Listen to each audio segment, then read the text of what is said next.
sports fans, and welcome to another edition of NTV Media's Sports Talk with the Guys, home of the Monday morning quarterbacks on Saturday. Yes, ladies and gentlemen, it is that time. No one is safe while we troll the digital airwaves. Join us as we discuss the latest news of the world of sports and review the events of the past week. No fantasy sports here. We keep it real. And you need to remember, we kill brain cells. And as such, we just may be the purveyors of the zombie apocalypse. You have been warned. We are repetitive and redundant. We have no peers. We are the internet's ongoing traffic wreck. Hell, we carry more water for sports than even Depends does for senior citizens. Good morning, ladies and gentlemen. Yes, it is that time. I am the Scorekeeper. Senator Shapiro is on with me this morning. Thank you for joining me, Senator. How are you doing this early in the morning? Oh, I had a long night last night, so I'm in my basic reboot mode. Basic reboot mode, but it's 9 a.m. for you. It is 9 a.m. for me, so yeah. I got to get up and do things. Well, you have me at a disadvantage because I don't know what happened, but my internal clock is my work clock. My internal clock went off at 4 a.m. and it normally will go during the week, Monday through Thursday. And it's a sidebar. I wish I had a tangent cam. There's this guy, I think his name is Joe Scott. He's a really funny guy. He's a smart guy, and he does videos on YouTube. And he turns to the left. It's called his tangent cam. I'm so envious of that because it's something that I probably would have done, but he beat me to it. And now I have to come up with a blatant ripoff, Senator, but I cannot call it the tangent cam. Oh, my buddy just sent me a picture right now. He is in Ireland, Mr. Keith, just 1 minute ago. So this is really cool. He is in Ireland because I asked him, how's the trip going? He just sent me a text. That is so cool. And it shows, I think he's drinking a Guinness beer. So I think it's cool. I just want to show that image. But, of course, now my phone's being stupid. Say hello to the motherland for me, Jay. Oh, of course, I will. Good morning. Good morning, engineer. Yay. Good morning, Engineer Simmons. I was like, Engineer Jay? Engineer Jason? No, Engineer Simmons. Yeah, as an Agent Simmons. So, yeah. Keith. I see what you did. Yeah. I don't. Okay, here it is. This is how it's going. It's a picture of Guinness. I'm very happy with Guinness. They paid for me to go to the motherland once back in 2003. Wow, impressive. That is cool. So I'm really happy he's doing well over there. He's enjoying it, and good for him. I miss him. He's just in his first week over there, and he should be back. I don't know. Probably around the 17th or so. So I'm looking forward to that. But I was about to typical Keith interrupting that little rat. Anyway, I respect and admire him. Forgive. Have we met?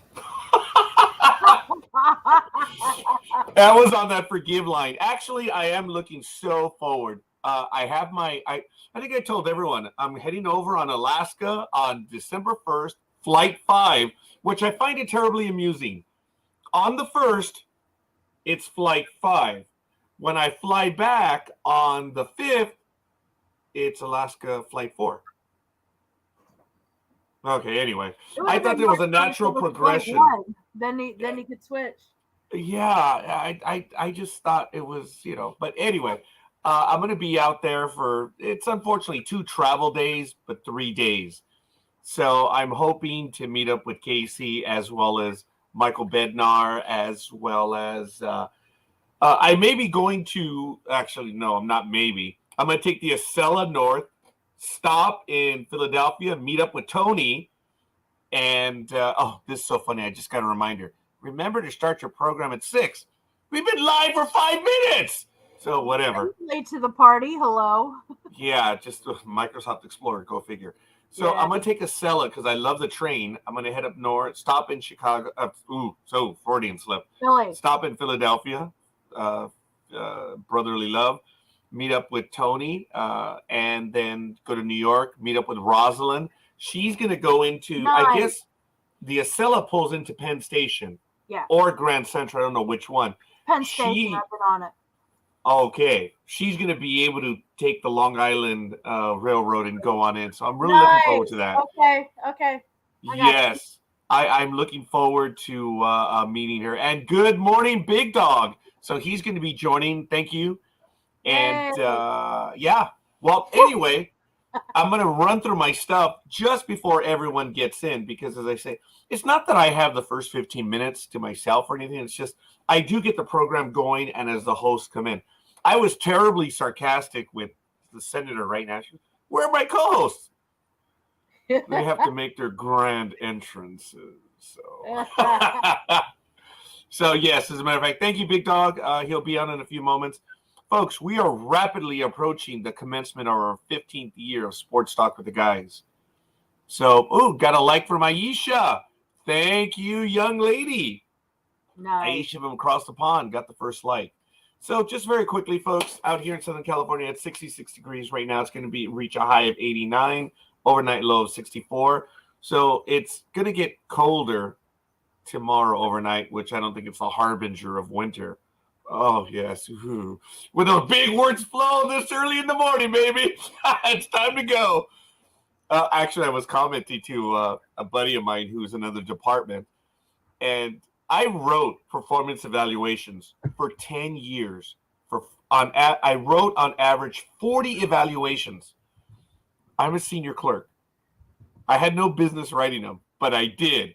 Supervisors were not technically capable, whatever, but they were field guys. So I wrote from like from 1997 well into 2012. So I wrote a lot of 2011. I wrote a lot of performance evaluations, and it was cool. So knowing my verbal bastardizations, I would just naturally write the PEs for the field crews, for other supervisors, whatever. And I did it. So one of the games that I played with myself was I tried to match their language. Now, it's very difficult to do so, but that was my thing. Well, I'm a hard-pressed writer. So I would just naturally write and words would fly. And it used to amaze me because as the PE would snake its way up through the management process or whatever, usually I would see memos come down 5, 6, 7, 8 months. And I was like, hey, there's my word. They didn't know what it was, but they read it and they would look it up. And it would usually take 6 to 8 months for my words to get into the department structure. And I loved it. I obviously couldn't say anything, but I loved it. And I remember one of the first words that I used was brain trust. It was hilarious. And it was like in 1995. They didn't know what it was. And there was an official memo that came down using the word brain trust. I'm like, that's my word. And it was, so internal, I played the game. So I indirectly improved my department's lexicon. So it was fun. But anyway, I'm full of myself this morning. Anyway, folks, I do apologize. It's 6:09 a.m.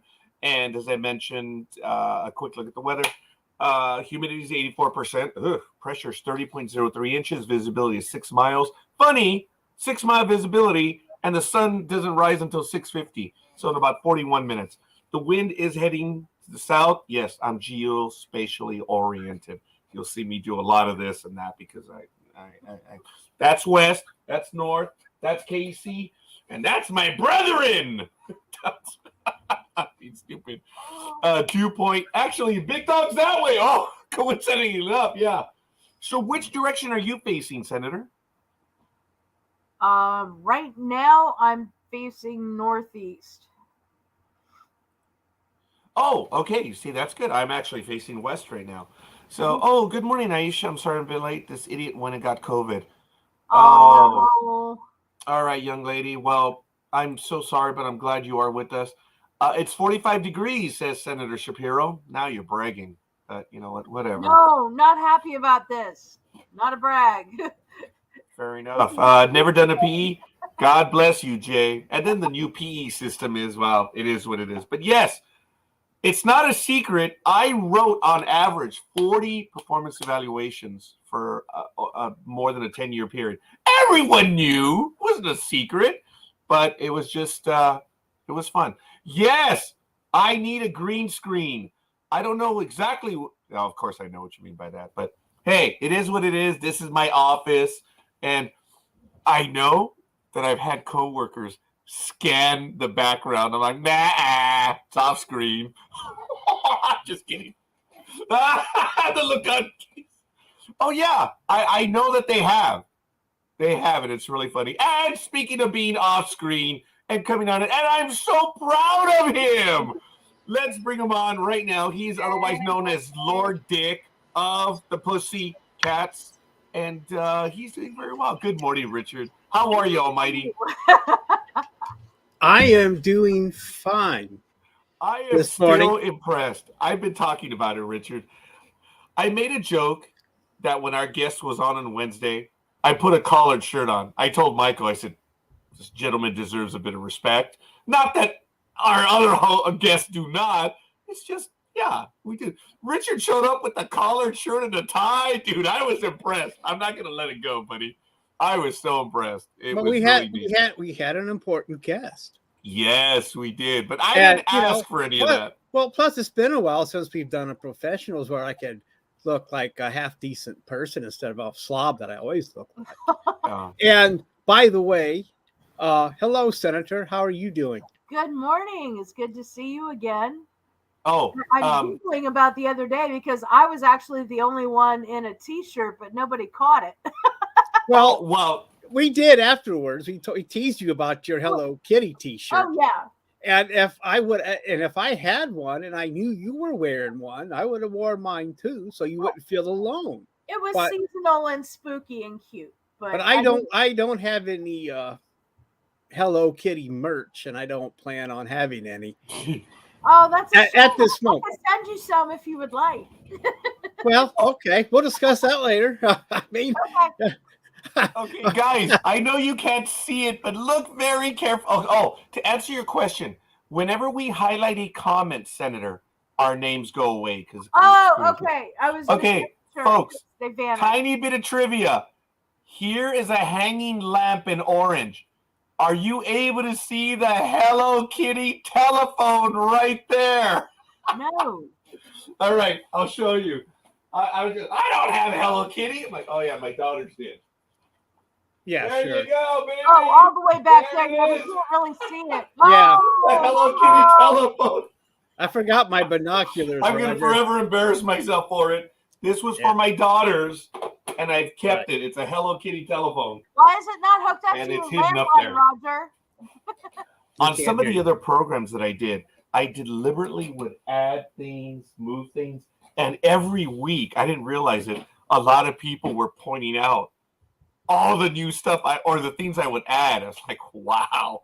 I'm like, okay. So let me ask you this, Raj. Yes, is it too early for you to hijack your daughter's studio? Yeah. Oh, yeah. Oh, what are you trying to say? Well, I know that. Well, you were very impressed by it when you used it. Damn it! I wonder where all my money was going. Now you know. Yeah, into a professional studio. Let me tell you, when I sat down and did that part, I was like, I am genuinely flying the bridge of the Enterprise. My little school of me. It is an awesome setup. So this tax season, I've just told Gmo, hey, look, sweetheart, I need you to duplicate that over here. I have a wonderful setup. Mine is more quantity based because I know you really can't tell, but here's another workstation that we have this desk. And then, of course, my assistant, Claudia, sits over there. There's another workstation. You can barely see this white little thingy. It's a metal where we have papers, and you see the printer back there. And on the other side, we have another desk. So each computer has an internet-based computer. I'm sorry, each station. They all have 2 monitors. There's 1, 2, 3 printers. Yeah, it's so I don't have a station like my daughter. I have a a workstation. It Well, genuinely is a workstation. I know. I look. I just knew that you were impressed, and I thought you might try to hijack it again. Well, who knows? Maybe I'm going to send her back east, and we'll see what we'll do. But I But do want to give a quick shout out. but the thing is, before you, I'm sorry, but No, go before, ahead. but is she actually? Are you actually serious about her making you a stadio in your workstation? Oh yeah, I do need it. As a matter of fact, we were shopping yesterday for a screen so I could beat Jason to the punch on that one. And yeah, I definitely want to do that. Well, I will green say, screens are pretty cheap if you look on eBay and Amazon. well, yes, I did And have a some and green like screen. well, right now I'm getting away with this background without a green screen, so sometimes That that works. due to the configuration and the way I had a green screen, but it didn't fit right here. So I'm probably gonna have to get a bigger green screen that I can like a blanket type thing, and I'm gonna have it. Well, But what about one that just fits around your chair, due to the or won't it fit? Hey, I Rob, had one that was kind of like that, but no, All right. I have to get a bigger green screen, and Good morning, I just haven't Kelly. done that yet. Good morning, Tony. I was talking about you, Tony. I'm so looking forward to that weekend, Good morning, December Tony. 1st to the 5th. How you doing? ears were burning. Yeah, definitely. So, Tony, where are you traveling to today? And while you do that, let's see, I got that the weather out of the way. Very quickly, today in history, specifically even baseball history, today is the day on October 8th, 1956, that the only perfect game in World Series history was pitched by the effable Don Larson. And, I EFFABLE. Don't be dumb, kids. But that is Don Larson. He was so happy. He won 2-0 game 5 over the Brooklyn Dodgers. And the Yankees went on to win that World Series in 7 games. Do you know what I heard this week? Someone tell me, oh, well, Dodgers are better than the Yankees. And the Dodgers have beaten the Yankees more times in the World Series. Good morning, Roz. In case I missed it earlier, if you guys said hi to Roz before. I think I did a verbal, but thank you for pointing out. Well, I didn't see it, so I thought. I mean, I didn't say it before, so she said everyone, so I would assume that includes me. You never know, but looks like the senator's having breakfast. It's a good thing to. Yeah, and I'm having my typical cup of Joe, so that's about as close as I'm going to get. But it was again, it's not. There's actually been another no-hitter. Well, not a perfect game, but a no-hitter in the playoffs. But as far as perfect game, there's only been one, and today is Don Larson. So it's really good stuff. So, folks, I hope you like this one. This one is for you guys. Huh. The young couple invited their aged parson for Sunday dinner. While they were in the kitchen preparing the meal, the minister asked their son what they were having. Goat, the little boy replied. Goat, replied the man of the cloth. Are you sure about that? Yup. I heard Pa say to Ma, might as well have the old goat for dinner today as any other day. Oh my God. I'm only 4 hours away from Cincinnati. Only? Oh, sorry.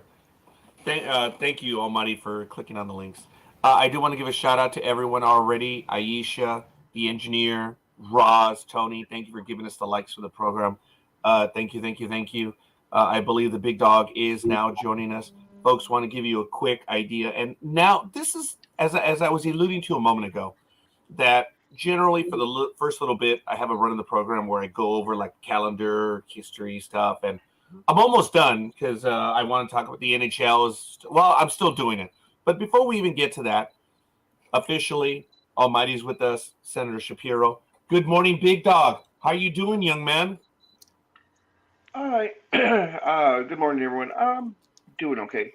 A little under the weather, young man? No, just Tired? you only have me for a little bit today, because of the date. I don't know if you might realize what today is, Raj. So I have to join the kids later. So you only have me maybe till 9 o'clock. Maybe. Big Dog, thank you. I'm a dumbass. There's things that I write down, and I'm sorry. I am. Thank you, Big Dog, for joining, and I get it. I apologize. So, and I'm sorry. I should have checked the calendar. I was anal. What a shock! I was sports related all morning. As I told Casey, my internal clock went off at 4 He left a.m. me in the green room for 10 minutes while he was puttering around the garage. That's an exaggeration. And don't start with that crap, Casey, because it was the – oh, yeah, no. See the wry smile on Big Dog. He's like, yeah, well, he left Cuervo on hold for like 45 minutes or some shit like that. No, and the reality – it was 32 minutes. Okay, all right. I counting, but it was 32 minutes apparently. On Blog Talk Radio, if you're not watching the switchboard, you could leave him on hold for a while. And Cuervo effervescently let me know that, hey, Scorekeeper, I was on hold for 3 minutes. And that 3 minutes has become the aforementioned 40-some minutes. And as Big Dog said, 32 minutes. The point is, I didn't leave him on that long. But people started to match the time. Hey, dude, you left me on for 18 minutes or 17, whatever. It was kind of funny. Because you're doing your program. You're doing the best, so you're not always watching the switchboard. Yeah. But anyway, so allegedly I left Casey on for, 30 minutes? It was 3 minutes, woman. But hey, it is what it is. Folks, we are going to get to our NFL picks in a little less than 40 minutes. I am ready to go. Thank you. We have a lot of stuff going on. The way we're going to do it and the way I'm going to ask is, I'm going to put 2 links for my co-hosts, and if they want to follow along on their own computers, I'm going to put it in private chat. Here is the schedule link. I also have the latest injury link. I want to see if we can make this work. There was a misunderstanding last time. I now have the injuries. I don't know who wants to volunteer, but sometimes the engineer asks, and it does come up in certain games, who's in, who's out. I think the best thing that we can do is once we do the Big Dog provides us the gambling pick. I provide the information before. I would ask for someone to go to that game on that link and then give us who's out, the position, and just the name, their position, and being out.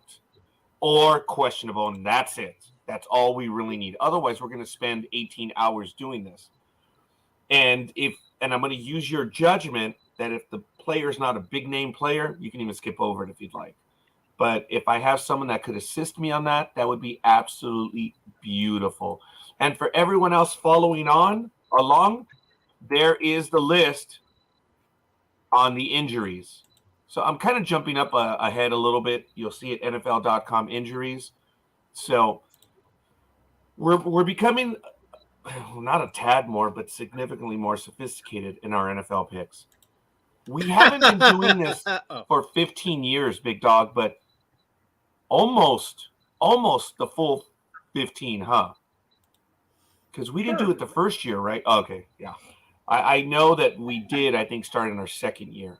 So, okay. So anyway, that was just a little bit of history. But anyway, I have those items. We'll get to it very quickly. A look in the land down under in rugby league. Actually, I'll get to that a little bit later. In AVP, the big game, I believe, is coming up next week, and it's going to be in Huntington Beach. That should be the last AVP tournament, I believe. Yes. I was wrong. I'm sorry, folks. What a shock. I was wrong. The Huntington Beach Open is November 12th to the 13th. And that's how it's so kind of cool. Yeah, that's what's going on there. Quick PGA in TPC in Summerlin, not too far from us, Las Vegas, Nevada, October 6th through the 10th. The Shriners Children's Open. Mitro Pereira is -12, 130. Robbie Shelton's -11, 131. And tied for third is Tom Kim, Si Woo Kim, Maverick McNeely at -10 and 132. In the women's, the LPGA at the Setacoy Club in Somis, California, which is not too far from us, at the LPGA Mediheal Championship, October 5th to the 9th, Jody Edward Shadoff is -11 and 133. All alone in second, Paula Reto, -7 and 137. And tied for third are Yoon Hee Ji at -6, 138. And Pauline Rusin, also tied for third. So, in the Camping World NHRA, 33 days for the championship here in Pomona, California.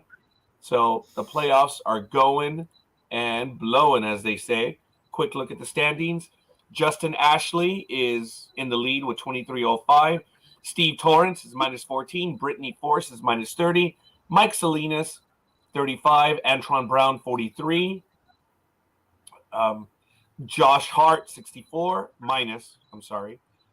Doug Kalita is -88. Clay Milliken is -126. Sean Langdon is -43. And Austin Prock is -44. Everyone else is on the outside looking in. Pruitt, Schumacher, and Foley. Oh, it's actually only Pruitt and Schumacher who are 179 and 187. Everyone else is almost 2,000 points behind. So that's quite a bit. Formula One, the race starts in 15 hours and 33 minutes. Japan 2022. That will be a little less than half a day. NASCAR, today on schedule, the Charlotte Motor Speedway. Next week, Las Vegas Motor Speedway, and then Homestead on 10/23. So very quickly, the standings at NASCAR are Chase Elliott is now in first. Ryan Blaney is second. Ross Chastain, Denny Hamlin. Joey Logano has dropped to fifth. Kyle Larson, William Byron, and Daniel Suarez are in the top 8 right now. So very quickly, I think that's where he shall who not be named. Wasn't he up in the top 3 of just a few weeks ago? It was in the playoff run, but yeah, he's been knocked down a little bit. So very good, Big Dog. We are in the round of 12 right now. Next week at Las Vegas, the round of 8 begins, and that will run for I think 3 weeks, and then the championship is of course on November 6th at the Phoenix Raceway for NASCAR. So we are near the end. I spoke to Solomon Walters, Big Dog, and he says that he's done with NASCAR ever since they sold the championship away to Toyota.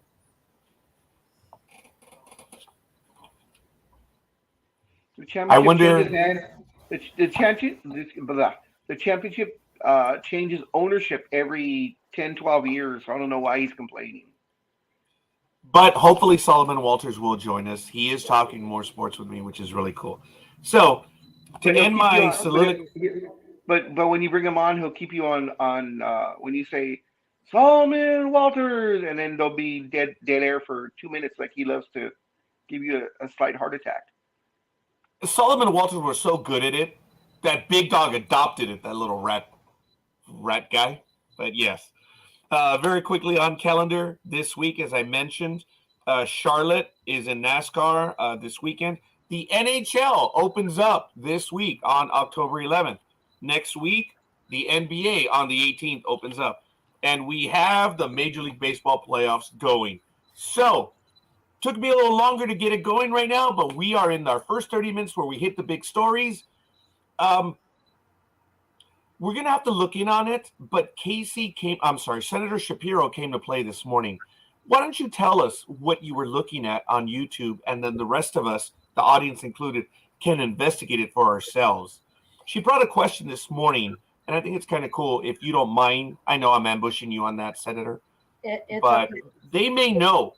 Just because I don't doesn't mean anything. All it is there's a friend of mine who brought up something sports related this week, a couple days ago. I don't know anything about it, but it looked interesting, and I thought you guys might know more.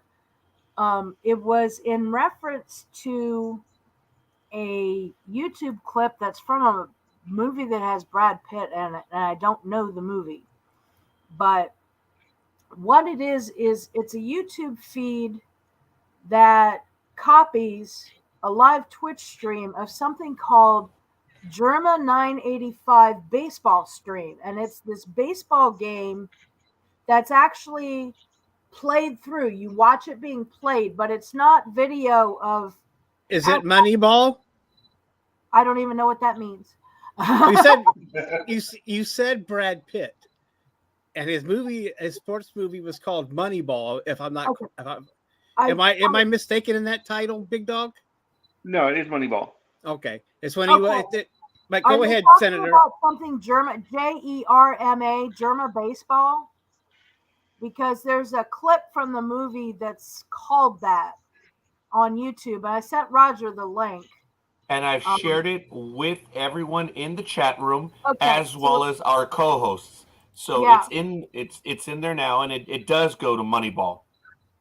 Okay, so I didn't even know the movie when the person told me about it. It's a pretty good movie if you're into baseball and you want to know how things were done. Anyway, go ahead. I'm sorry. It's kind of complicated, but the movie's pretty good.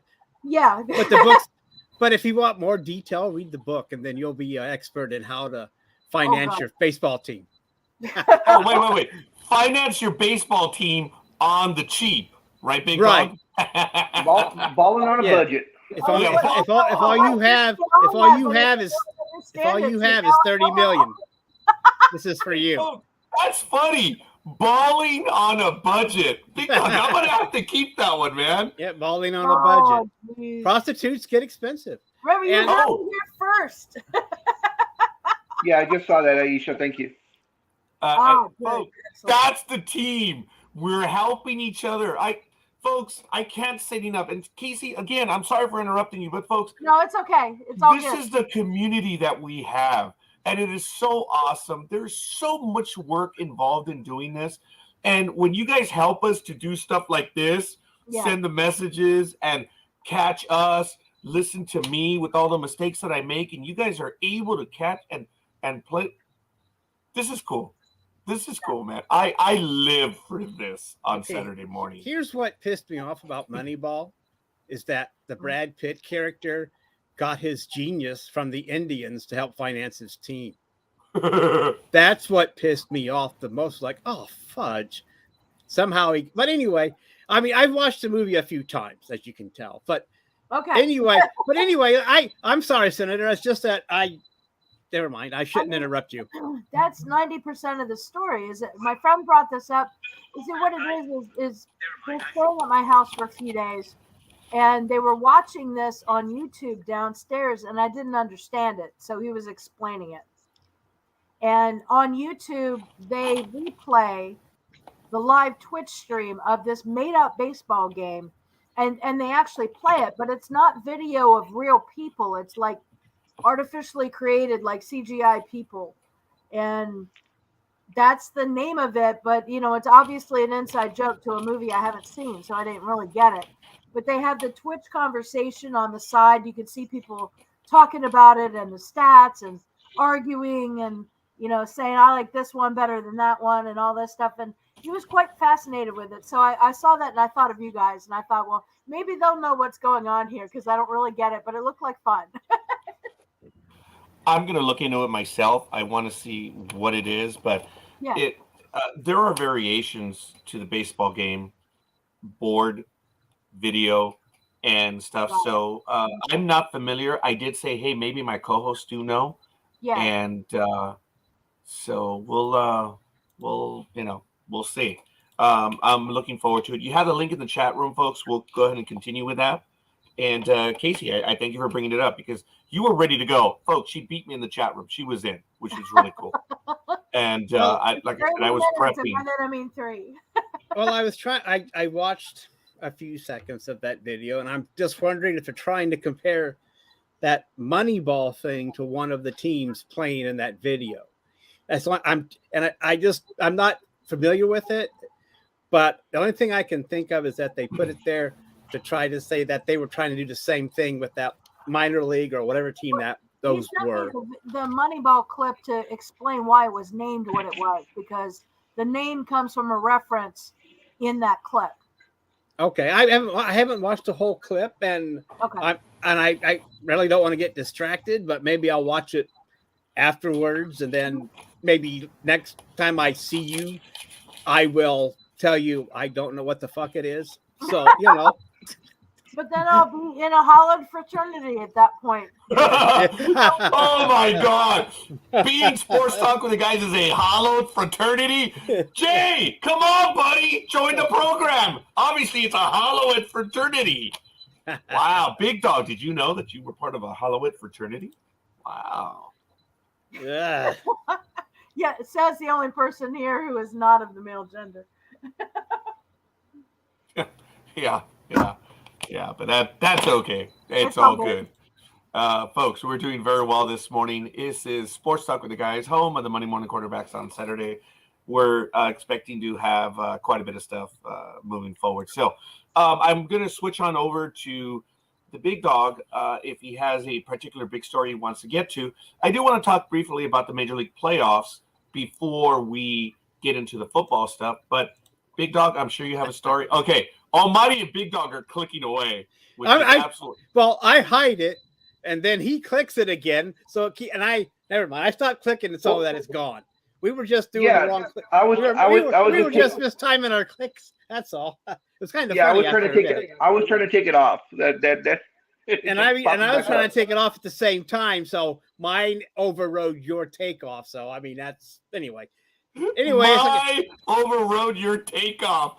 Oh, I'm gonna baby. My overrode your takeoff. I'm gonna keep that one for a while. My goodness. So much for brain trust. Far from it, huh, Casey? That made perfect sense in the context. On that one, yes, it did. It worked, folks. It's funny. We're all up. It's early. What the hell? Oh my God, Casey. I was talking about the problems with baseball some years ago, maybe 10, 12 years ago. And I talked about how there needs to be a change in pitching. And we had about 5 or 6 guys online. And I used the word that they never forgave me for. Remember, Big Dog? That we need a paradigm shift in baseball. All of my calls like, hey, Raj, this is sports. Shut up. Dude, it's not English. Oh, and it was one of the funnier moments. But that is such a common term, though. It's not like you threw it out of nowhere. I mean, my God, anyone that's been in a business course knows paradigm shift, for God's sakes. I mean, some of our more simpler sports they kind of showed their butt a little bit because they knew enough about the damn term to get upset. Well, actually, they hit me because they said, hey, Raj, it's not English at this early in the morning. And I was like, okay, I'm sorry. It's not. I'm on the East Coast. I can English if I want to. Anyway, to me, it's like a common term. I mean, that's why either you learn about it in a business course, or you hear it on the news. I mean, it's been used before. I mean, didn't that become popular in the 80s, Senator? Yes. You know what? I'm gonna actually look before I open my mouth. That's why I asked before I stepped in something too, but Big Dog said yes, so it's official. Oh, please. That's all. And speaking of please, Big Dog, do you have a story you want to get to this morning? I guess we will honor and congratulate our new American League home run king for the season. And of course, Aaron Judge hit 62. Oh my fucking God. He's a home run king all over. He hit it in 161 games. Now, the last about 3 weeks or so, they have been not pitching him anything to hit. So usually his line for the game was like 0 for 1 or 0 for 2 with 3 walks, because he wasn't getting nothing. Right. And when he did have a chance, he did knock it out. I'll give him that. I see a fan did catch 62, because I think it was a bullpen that caught 61, correct, Scorekeeper? Yes. But a fan did catch 62. So as of a day or two ago, maybe yesterday, they were saying the fan still has not decided what to do with the ball, whether to give it back to Aaron Judge or to put it up for auction. As a matter of fact, just to add to that, Big Dog, it was announced, I think, either late on Thursday or on Friday. I read that one, I don't know which auctioneer, but they've already offered him $2 million. I think you already read. Yeah. So there's already a standing offer. And folks, Big Dog knows. I'm sorry. Go ahead. No, go ahead. No, you go ahead. No, I was going to say when I believe it was, I can't remember who it was that hit a big home run. It might have been, shoot, I can't even remember who it was. But I was reading one of the big home runs. I'm not sure it was like home run number 700 or if it was home run 600 or whatever. But the fan he offered to give the ball back, but in return he wanted an autographed bat, ball, and jersey, and to meet the player. And the player agreed to the bat, ball, and jersey, but did not want to go meet the guy. So the guy said, no, I'm going to keep the ball instead. And he sent it to auction, and he ended up making $3 million from it. Yeah, that was not too long ago. Yeah, I'm not sure if it was Pujols or he's the only one that's hit milestones lately. So it might have been Pujols. That Pujols agreed to give the bat, ball, and jersey, but did not agree to a meet and greet in essence.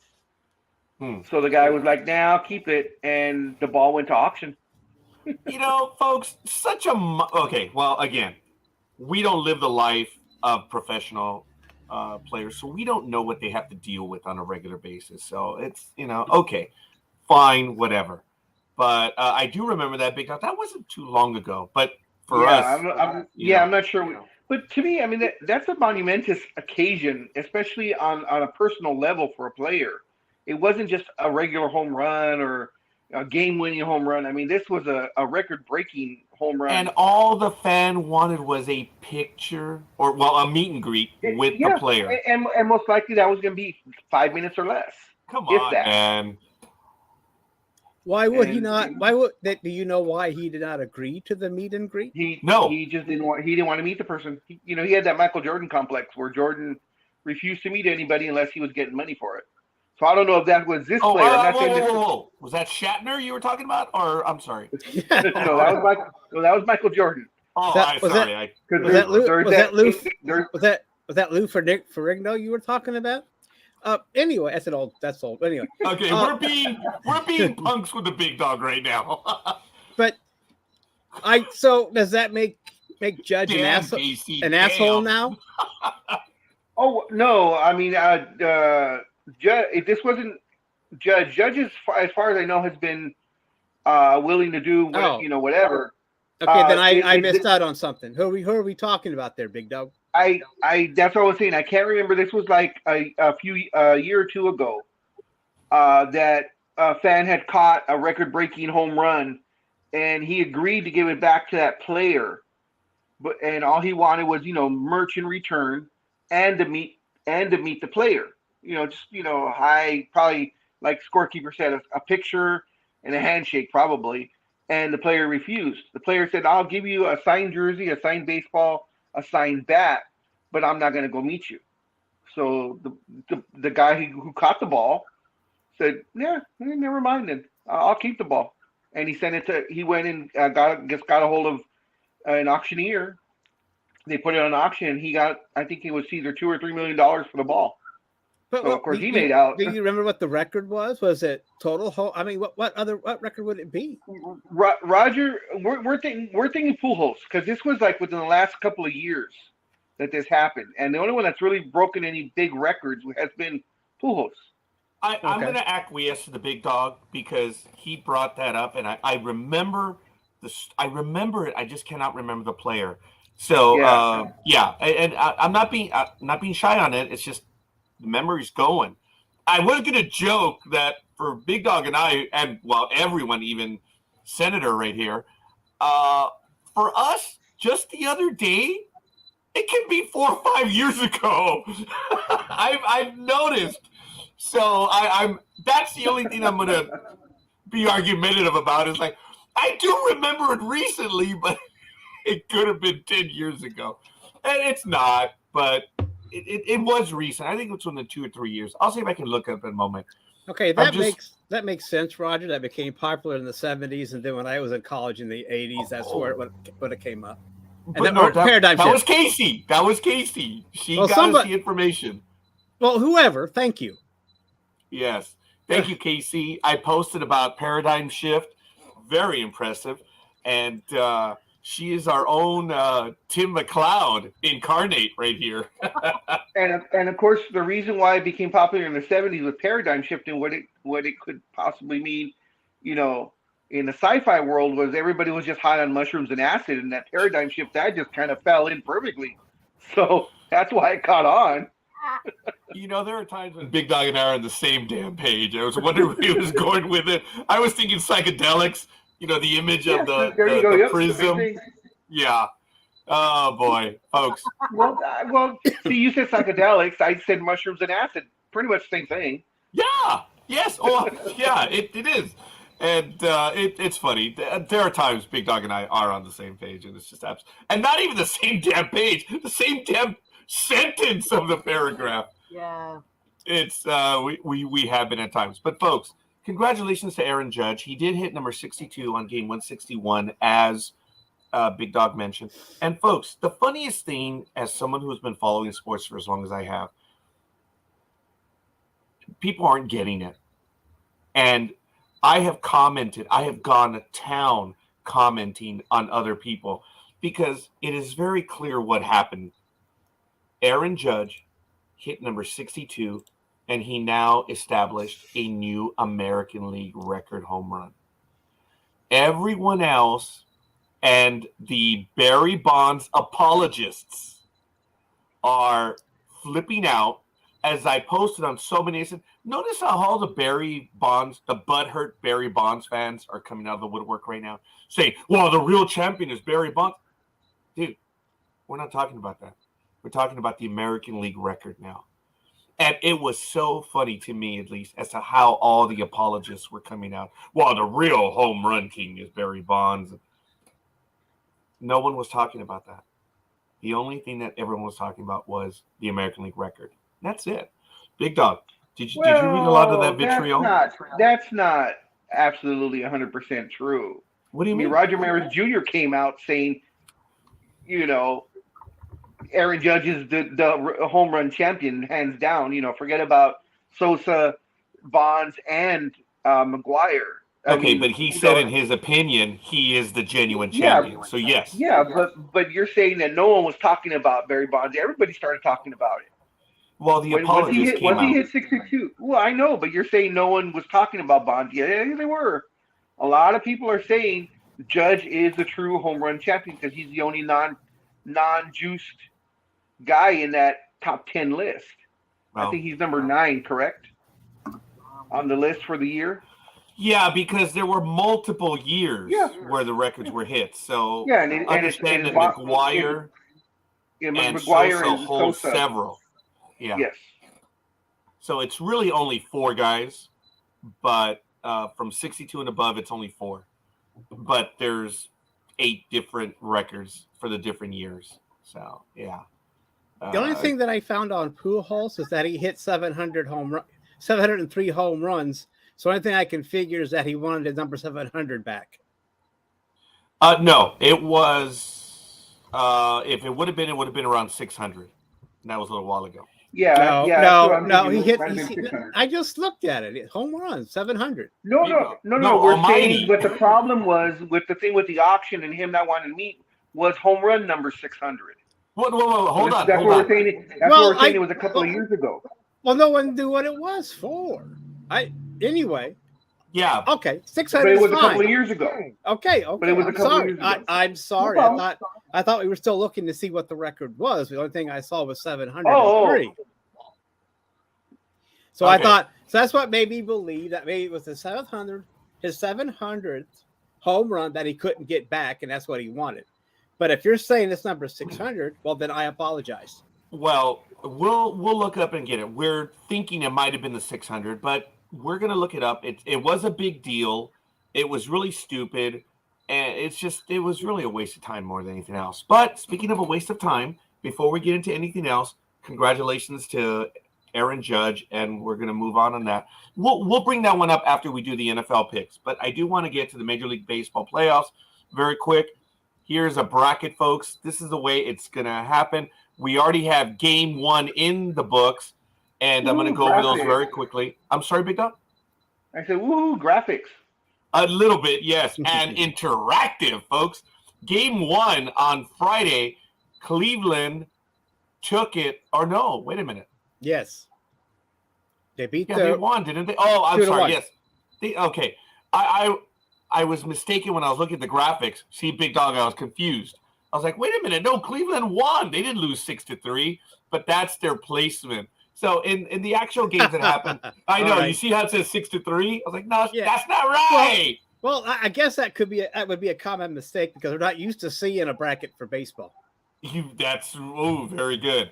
So, ladies and gentlemen, this is a bracket starting on the left. You have the American League, and on the right you have the National League. And the number in bold is the final seeding that they received. So, in the American League, the Houston A-holes and the New York Yankees received the divisional championship and the byes. Over in the National League, it was the Los Angeles Dodgers and the Atlanta Braves who received the byes. So the first round playoffs, the first 3-game series, Tampa Bay visits Cleveland for game 1, and Seattle visited Toronto for game 1 in the American League. And in the National, Philadelphia visited St. Louis and San Diego visited the Mets. And the results, Cleveland 2-1 over Tampa Bay. Philadelphia scored 6 runs in the top of the 9th. St. Louis was winning 2-0, and they eventually, in a shocker at home, lost 6-3. Toronto was shut out by Seattle, and the big news of the game, I believe it was Mejia hit 103 on the radar gun on a regular basis. It was unreal. And San Diego basically went on and to hit 4 home runs off of Scherzer. A shocker. San Diego, wow, 7-1. And I found out that my daughter, because we went out yesterday, and we were at my secret hangout, and we were watching part of the games. Was your stocky there? I'm sorry? Was your stocky there? Yes, she was there. Brandy was there, so it was really cool. All right, thank you, Senator. We appreciate that. You'll be back in a few moments. So, yes, let's go Phillies. Let's go. No doubt about it. Already, it's the best 2 out of 3 for the wild card, which, in my humble opinion, look, a lot of people did like that 1-game playoff, but I am not a 1-game playoff enthusiast on anything. The only thing that I agreed on a winner-take-all playoff is when the teams finish tied in the divisional races. Those are 1-game playoffs. But over the last few years, this 1-game playoff, no, I was never for it, and I'm glad they changed it. So it's a 3-game. Go ahead. You don't like 1-game playoffs? Not for the divisional championship or anything else. Only when it's just for baseball, you're saying. Oh, okay. Yeah. So the only time there should be a 1-game playoff is, again, as I mentioned, is when they're tied and you have to determine your playoff position. So when baseball had the 1-game wild card winner take all, never was a fan of that. I'm glad they changed it to 1 of 3 games. Go ahead, Big Dog. Now, like you said, when you have to, playoff placement, or just placement in standings. Yeah. How far down do they go? Because in basketball, it goes all the way down. Where if they have the same record, then it's okay. Who had the better record versus their conference? And if that's tied, then okay, who had the better record in their division? And if that's tied, then it's who had the better home record. If that's tied, then it's who had the better this, who had the. There's like 15 different levels to go for them to go down where they wouldn't have to go to a 1-game playoff. How far does baseball go? Actually, I think it's 6 or 7 metrics, but they actually do play the games. Remember last year, folks, the playoff run? I was losing my mind because I said, if this one team wins, and remember that? we were looking at maybe 6 playoff games. It was unreal, but of course, they had to screw it up. So I was losing my mind last year. There was a possibility of, right now, it's 4 teams qualifying for the playoffs. Last year, I believe in the National League, there were 6 to 8 teams that could have qualified for the playoffs. Just in the National League, it was unreal. And you would have had multiple games, but it didn't happen. So, but in baseball, it's unless it's a weather thing or a situational thing. That's not the correct word, but where they physically cannot play, then those metrics come into play, Big Dog. Otherwise, no, they play the games. Oh, so they go for the playoff game instead. Okay. Yeah, and last year was going to be crazy. Jay did say was thinking like me about 1-game playoff. Okay, yeah. So sorry, folks. Obviously, we're going to take a quick look at the schedule for the playoffs as to what's going to happen today. Right now, today, Game 2 is at 12 p.m. Eastern Time or 9 a.m. Pacific. Tampa Bay visits Cleveland. That game's on ESPN. Today at 4 p.m. Eastern or 1 p.m. Pacific, Seattle visits Toronto. And then today at 7:30 p.m. Eastern, Game 2, Padres visit the Mets, 4:30 p.m. Pacific Time. And Game 2 also, Philadelphia at St. Louis at 8:30 p.m. Eastern or 5:30 p.m. Pacific Time. That one is on ABC. So the wild card is on ESPN and ABC, and really good stuff. So a lot of exciting stuff going on in Major League Baseball. Really excited about it. The championship series should begin. Let's see. It's 3 games. I believe it's Tuesday. So we got playoff stuff going on. Really exciting. All right. Anything you guys want to get to the next 3 minutes? Otherwise, we're going to jump into the NFL picking in a few moments. Remember, at the beginning of the season, we talked about the Indians having one of the second lowest payroll in Major League Baseball. And we were talking about them being in the rebuild mode as they work their way up. So for the Indians to actually be in the playoffs is amazing. Yes. So the Indians are Moneyball. Right. Because at the beginning of the season, we were talking about the 3 lowest payrolls. Yeah, I remember. Yeah, in baseball. And the Indians were right there at number 28 or 29 or something like that. And I think that we talked about them. We talked about them, in a rebuild mode, and eventually they would probably get to a higher number as they acquire players, and players want more money. So them actually winning the division and winning a playoff game is like almost the Miracle Mets, because no one expected them to be anywhere near the playoffs when the time came. And the Mets are in the playoffs too. What? By the way, okay, so there's 2 Miracle Mets. Can you imagine if there's a miracle, an actual miracle, and it's Mets versus the Indians in the World Series? Good God, that would be a miracle. That would be a miracle. That would break up. And the Indians would find a way to lose in the 7th game. So Stop it. That would be a ratings record breaker, right? Scorekeeper. Everybody would tune into that. Oh yes, no doubt about it, ladies and gentlemen. It doesn't anyway. Well, we'll talk about that if and when it happens. Right now, we'll talk about the Yankees and Dodgers. Hey, no. A lot of baseball has to be played. The Dodgers too. I want to quote my buddy from Las Vegas, who is one of the hardest core Dodger fans. That he himself said he is worried the Dodgers are made for a regular season domination. He's worried about the playoffs. Go ahead, Big Dog. I have a question for you. A woulda, coulda, shoulda question.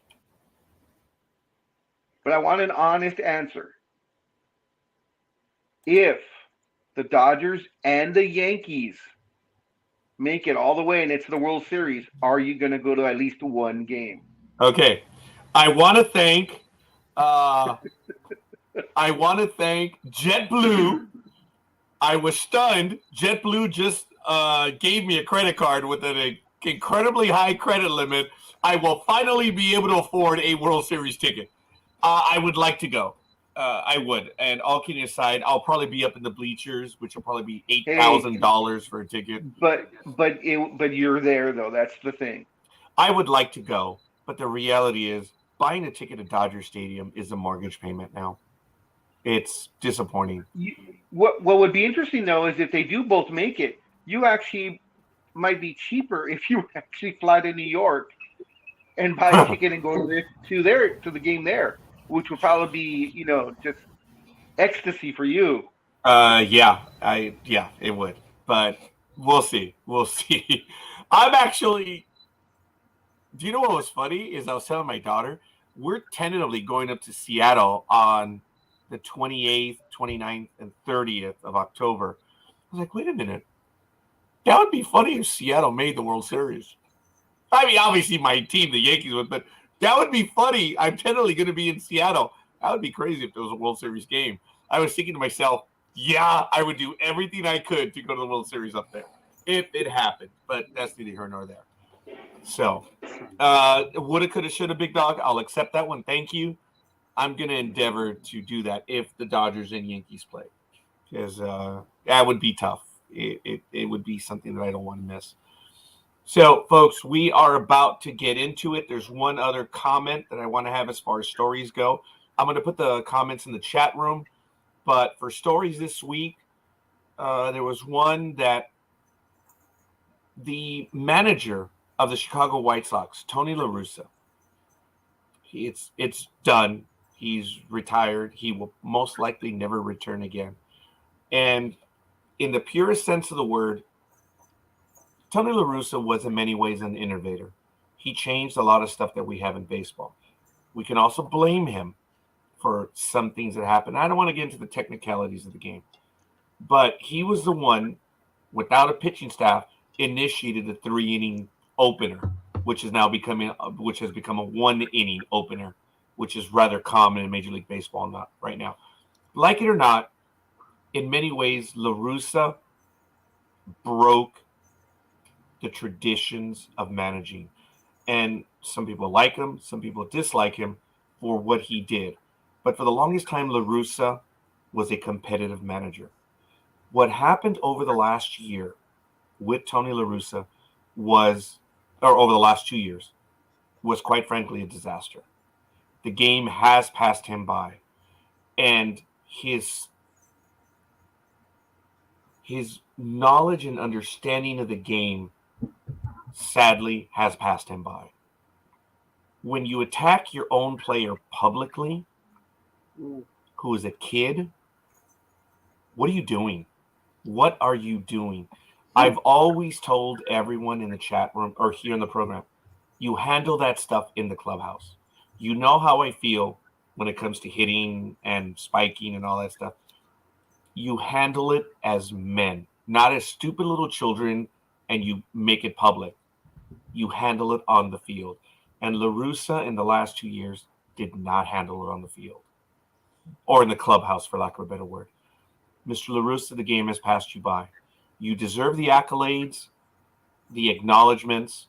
Dude, you did a lot of crazy stuff in baseball, and you gave other people ways to think and look at the game differently. No one can ever take that away from you. But in these last few years, it was not good. And my final comment, and this is a commentary on Tony La Russa, is he's going to go down as one of the best managers of all time. And that he was this, he was that.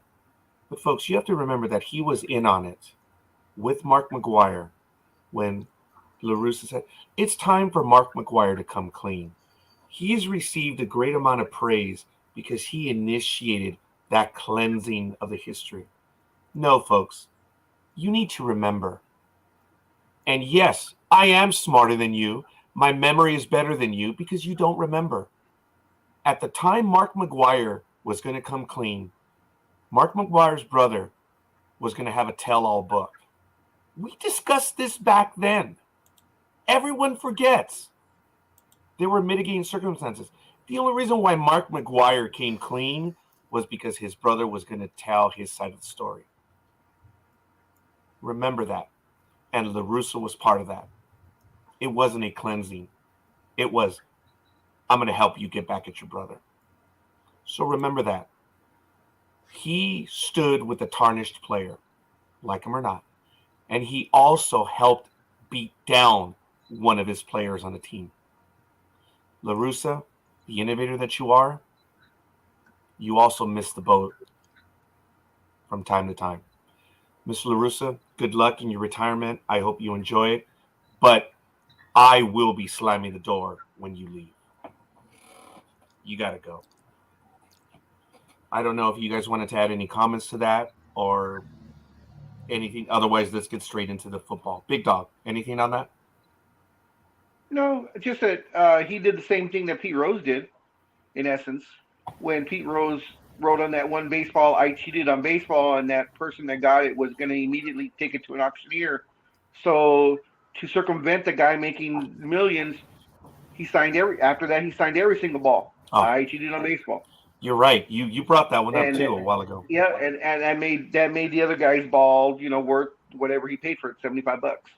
Yeah. But that was the saddest thing. I do remember though when I went to Las Vegas in 2019 for that wrestling event, and Pete Rose was in that sports shop signing baseball, and this was 2:30, 3 o'clock in the afternoon on a Saturday, and there was no one there in there wanting his autograph, and they even had a guy out standing right out the door going, Pete Rose is here. Have your baseball signed.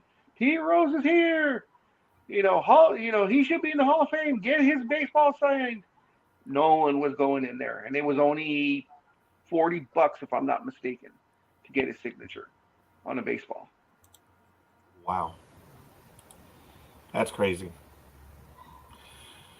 All right, fair enough. Aisha says that she is back, and all right. So we're about to continue. Almighty, did you have thoughts on LaRussa before we go? I just think that you wasted your breath talking about the man. And I know what he's done for baseball, but the things that he's also done, I know you got on a tirade. That's cool, but let's just let him go. If you're going to slam the door on him, let's do it and move on. One other thing. Do you think he will be in the Hall? Yes. Okay. Yeah, they'll let him in. So then we will have to. Okay. Then I guess anyway, maybe they'll slam the door on him after he gets in. I really believe he's going to make it in. No, you did not, Alicia. We've been talking about other things. You're just in time. We are about to start. I'm sorry, folks. I'm setting up the NFL schedule right now. Go ahead, Big Dog, and then I was going to say while you're setting it up, do you want me to give last week's? Oh, all right. Why don't you do that? Okay. Save that, Big Dog. Casey, comment. I know you're coming in cold on this, but you may know Tony LaRussa. Do you have any comments on him leaving baseball? I don't actually know him very well, but I do have some comments based on what you just said. First off, go ahead. First time today, Almighty, I'm going to disagree with you slightly. I don't think it was a waste of time because he might get in the Hall. I think that makes the commentary relevant because it's going to come up again. Second off, I don't expect anybody here to do this, but, maybe a listener, maybe somebody out, doing an opinion piece or whatever. I don't want to hear any of this crap about, well, all of our heroes are imperfect, so people just have flaws. This is not random people's flaws. This was a deliberate choice to be a jackass and have a character flaw that could have been avoided. And there's no reason that you can't be that level of a person who normally uplifts others and does things to benefit a community or an activity. And they don't have to go hand in hand. You don't have to pay the toll by being a jackass later. That's not a requirement. So that was a choice, and I don't want to see people uplifting it. And I don't think your words were wasted. And I don't really know where he's going to go from here. I kind of expect the whole conversation to come up. I don't know what his chances are of getting in. I don't know his stats. But I do know character, and I know people that are media figures and have character flaws, and how this story usually ends. I think Almighty does have a point. He will probably not listen to this speech, and even if he does run across it, he'll probably just go, because somebody who makes that kind of choice is gonna go, because if they were the person who didn't, they wouldn't have made that choice where everyone can see it. And that's basically it. Well, I respect your opinion there, Senator. And maybe I should have asked if he's going to be in the hall first before I said the words were wasted. So it's hard to say. We don't actually know what his chances are. Maybe I did that backwards, but that's my fault. It's all good. But hey, I'm never right, so it's just part of the course. Oh, stop it! I wouldn't say that. Stop it. And yeah, but I take it. I don't. I mean, I respect that, and you're probably right, but still, I guess I'm kind of anxious too to get to the NFL picks, and he's talking about LaRusso. That's fair. I'm done. Let's do NFL. No, we're good, folks. We are moving forward. We're only 10 minutes behind on that. I do want to thank everyone, and it's just I had to get that. It was a commentary in. We're good. We're done. I appreciate everyone's comments on that, and we're going to move forward, folks. So, Big Dog, please recap, baby. All right, so we had one newcomer, which was Andre. He only had one pick. He was right, so he's 1-0. After that, we also had Senator though, who did very well. I'll get to those right now. But so it was Andre in the top spot. Then it was Gridiron Girl, who went 8-8, but her cumulative is 58.7%. Scorekeeper went 8-7 for the week, 53.3. But his cumulative is 58.1. Then it's myself. I went 10-6, 62.5% for the week. My cumulative is 57.1. As is Tony's, who went 11-5. Dude, I think he's doing very well. Yes. The last couple of weeks he's been on fire. Dreem finally caught on, and he's coming back, and he went 10-6.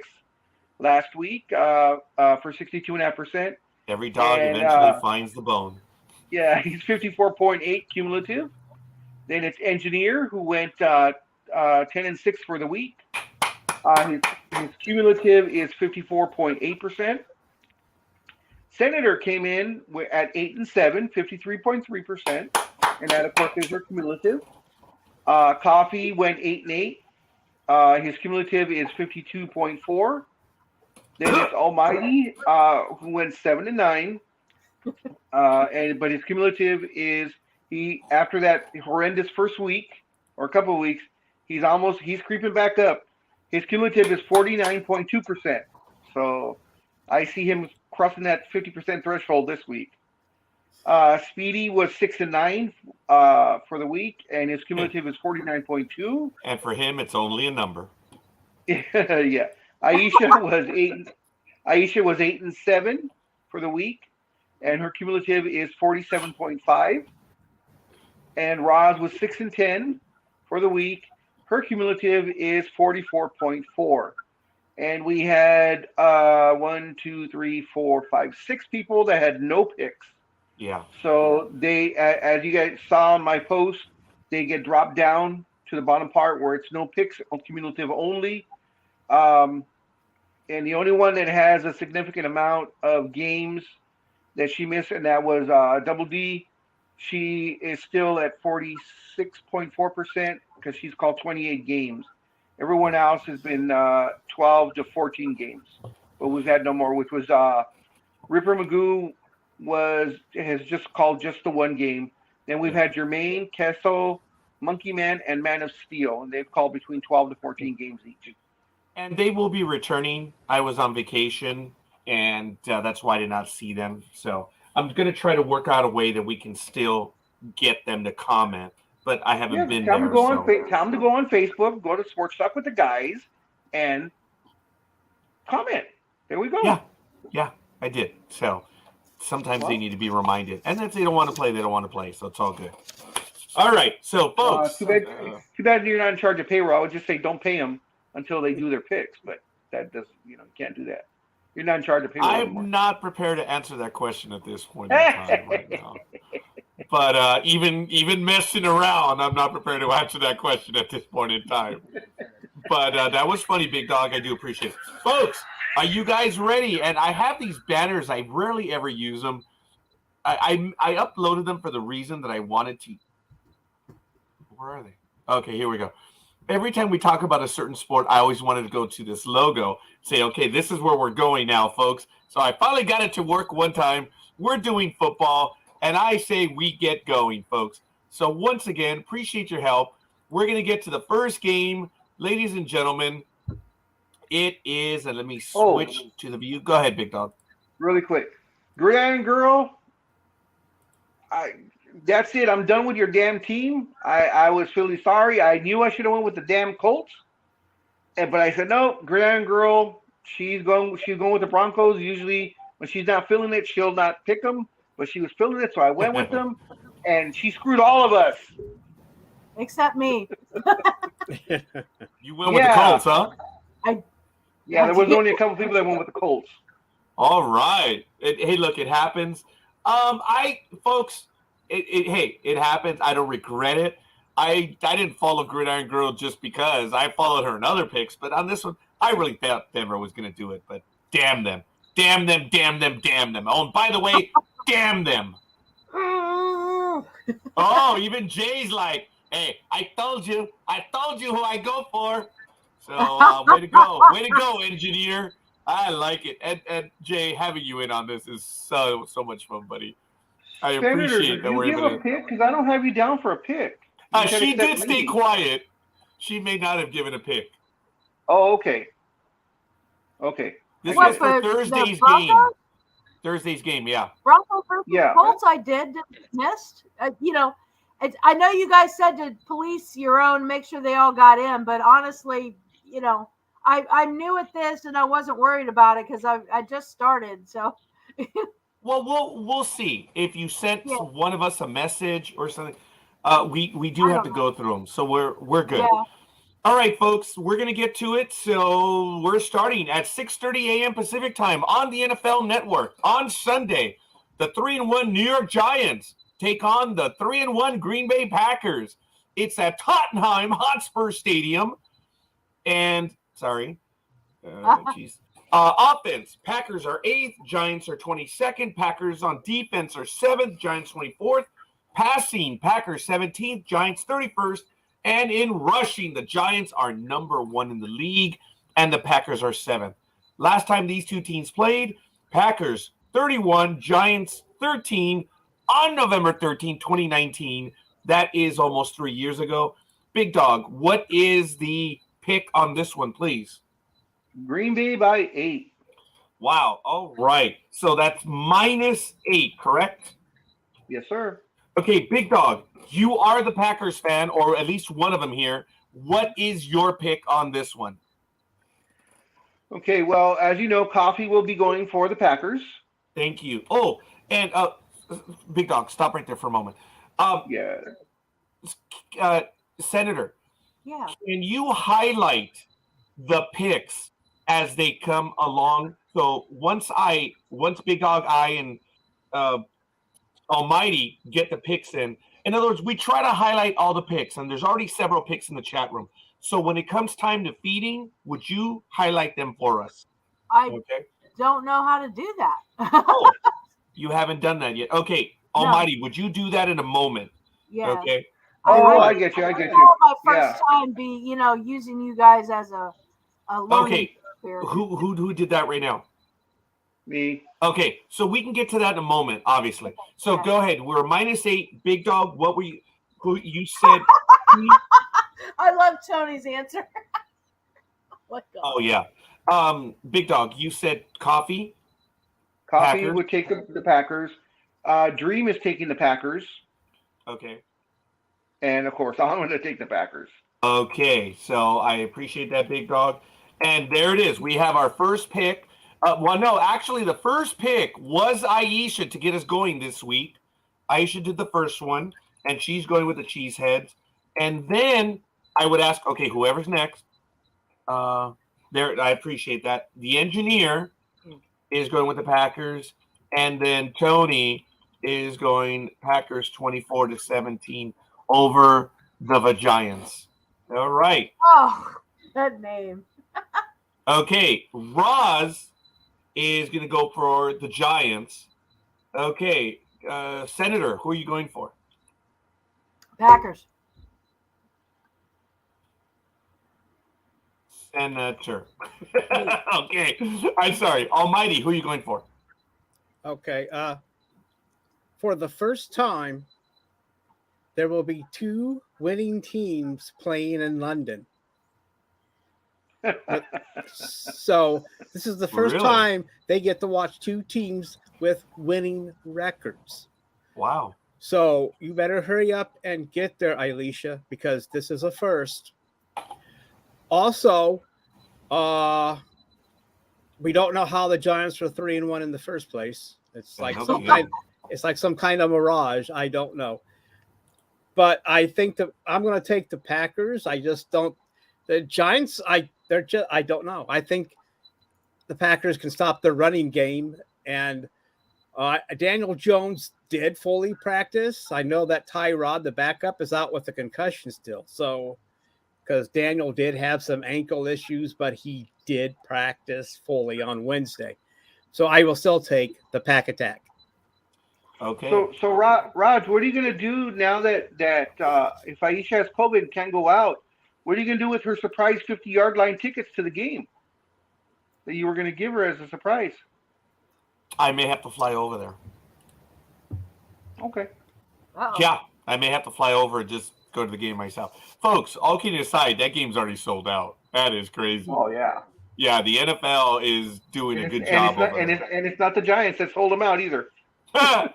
Yeah, I don't think so. So, all right. I believe we have everyone's pick. Scorekeeper is going with the Packers. So, easy enough. All right, so let's do this. Scorekeeper's a cheesehead. So, the Giants, Roz, for the Packers, Coffee, Dreem, Big Dog, Aisha, Engineer, Tony, 24-17, Senator, Almighty, and Scorekeeper. So, thank you. We have our first pick, and we are going and blowing, folks. We are on our way. And for those who are just listening, Tony's pick was Cheeseheads 24, the Giants 17. Oh. And scene. Yes. Yes. All right. Aisha says the game is already sold out, but I'll catch it on TV. Yes, indeed. All right, folks. Second game. This is how the mighty no Gridiron Girl. No, I haven't seen her yet. So we shall see. Pittsburgh Steelers 1-3 versus the 3-1 Buffalo Bills. 10 a.m. Pacific time on CBS. The game is at Highmark Stadium. For offense, the Bills are 5th in the league. Steelers 30th. In defense, the Bills are 13th. Steelers 27th. Passing, the Bills are 3rd overall. 3rd best in the entire league. Steelers are 28th. And in rushing, the Bills are 13th. Steelers are 24th. Last time these two teams played, the Steelers beat the Bills 23-16 on September 11th, 2021. And Big Dog, what do you have for the line? I'm sorry, I got a text. I didn't need it. Who is it again? Steelers Bills. Steelers Bills. No. Buffalo by 14. Okay. Also, the Steelers are starting their rookie Zappy, and he wasn't too crappy last week. So just to let you know that wasn't crappy. Not that crappy. I mean, they still found a way to lose to the Jets, but they came back to win again against an AFC North opponent. I won't name the other one, but, things happen. So anyway, that's just to let you know that Trubisky will not be playing. It will be Zappy, who was not too crappy. I figure you'd been waiting for that one, and I think before the picks. And there are no major injuries for both. Thank you. Go ahead, Big Dog. That's what I was going to go with right now. Thanks, just looking folks. Really, that's what we need. Thank you for helping me out on that and taking that. So, Bills, let's start off with Senator on this one. Who is your pick? Yeah, I'm going to go with the Bills too. I'm not feeling Pittsburgh this time. Okay, fair enough. Big Dog, what do we have? I think this one's easy. Coffee is taking Coffee's the Bills. Going with the Bills. There it is. Dreem is going with the Bills. And I'm going to go with the Bills. I'm not trusting them. They've screwed me over 3 times already this year. Okay. Yeah. Almighty. The Steelers have screwed me over. Well, I don't know if I don't think the Bills will cover that spread. I don't think the Steelers are going to lose by 14, but I will still take the Bills. I just think that Josh Allen will be able to run up the middle. And Zappy, I know we'll see. I guess we'll see how much metal Zappy has this week. But I'm going to take the Bills. I mean, this will really put the Steelers in a hole because I think they'll be 1-4 if they do lose this game. But luckily for them, everybody in the North is still 2-2. So, yeah. Anyway, I'm going to go with the Bills. I rambled on long enough. All right. Thank you, Almighty. We got you in. And the first pick from the chat room, Tony. Oh, no, he was comment, which is kind of cool. Aisha says she's going to go with the Bills on this one.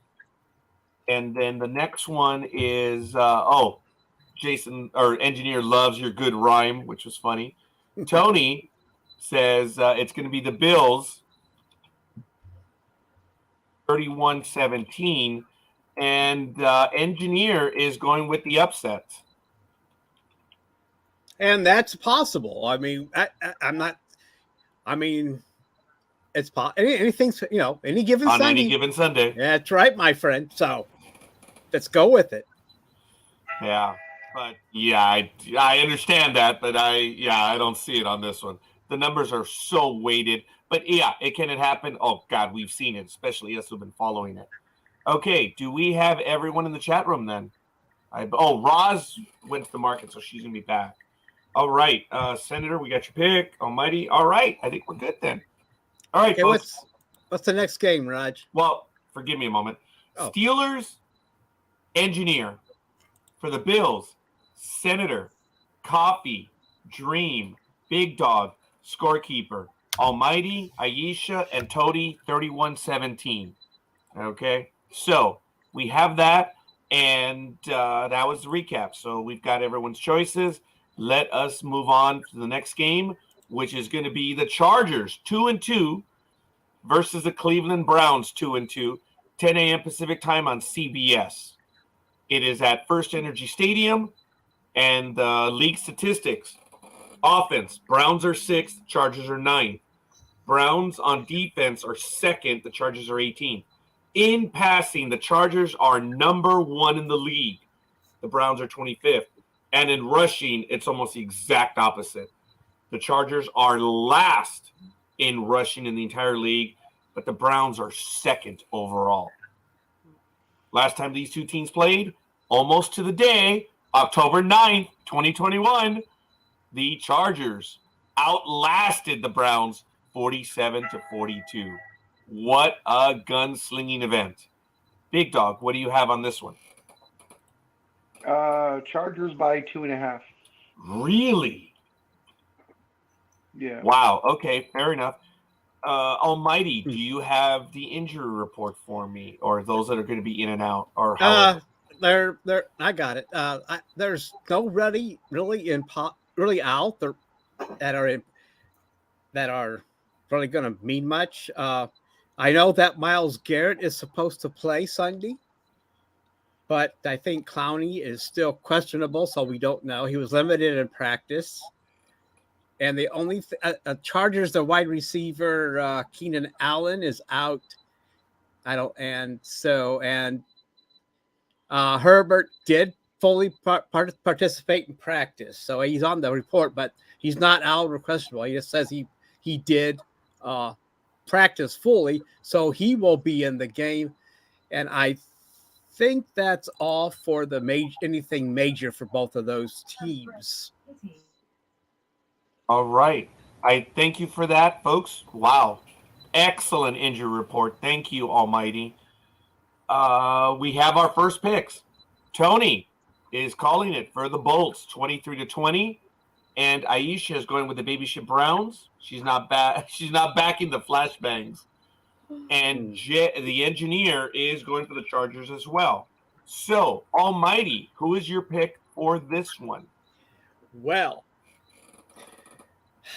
I was going to take the Chargers. I was thinking about that all week about the Browns being fucked over, losing games they should win. But I'm hoping that the Browns can get the running attack going. The thing is, you have to hope that the coach makes the right call, knows how to manage the clock at the end of a game, and not go for it all the time on 4th and 1 on the end zone and take the fucking field goal.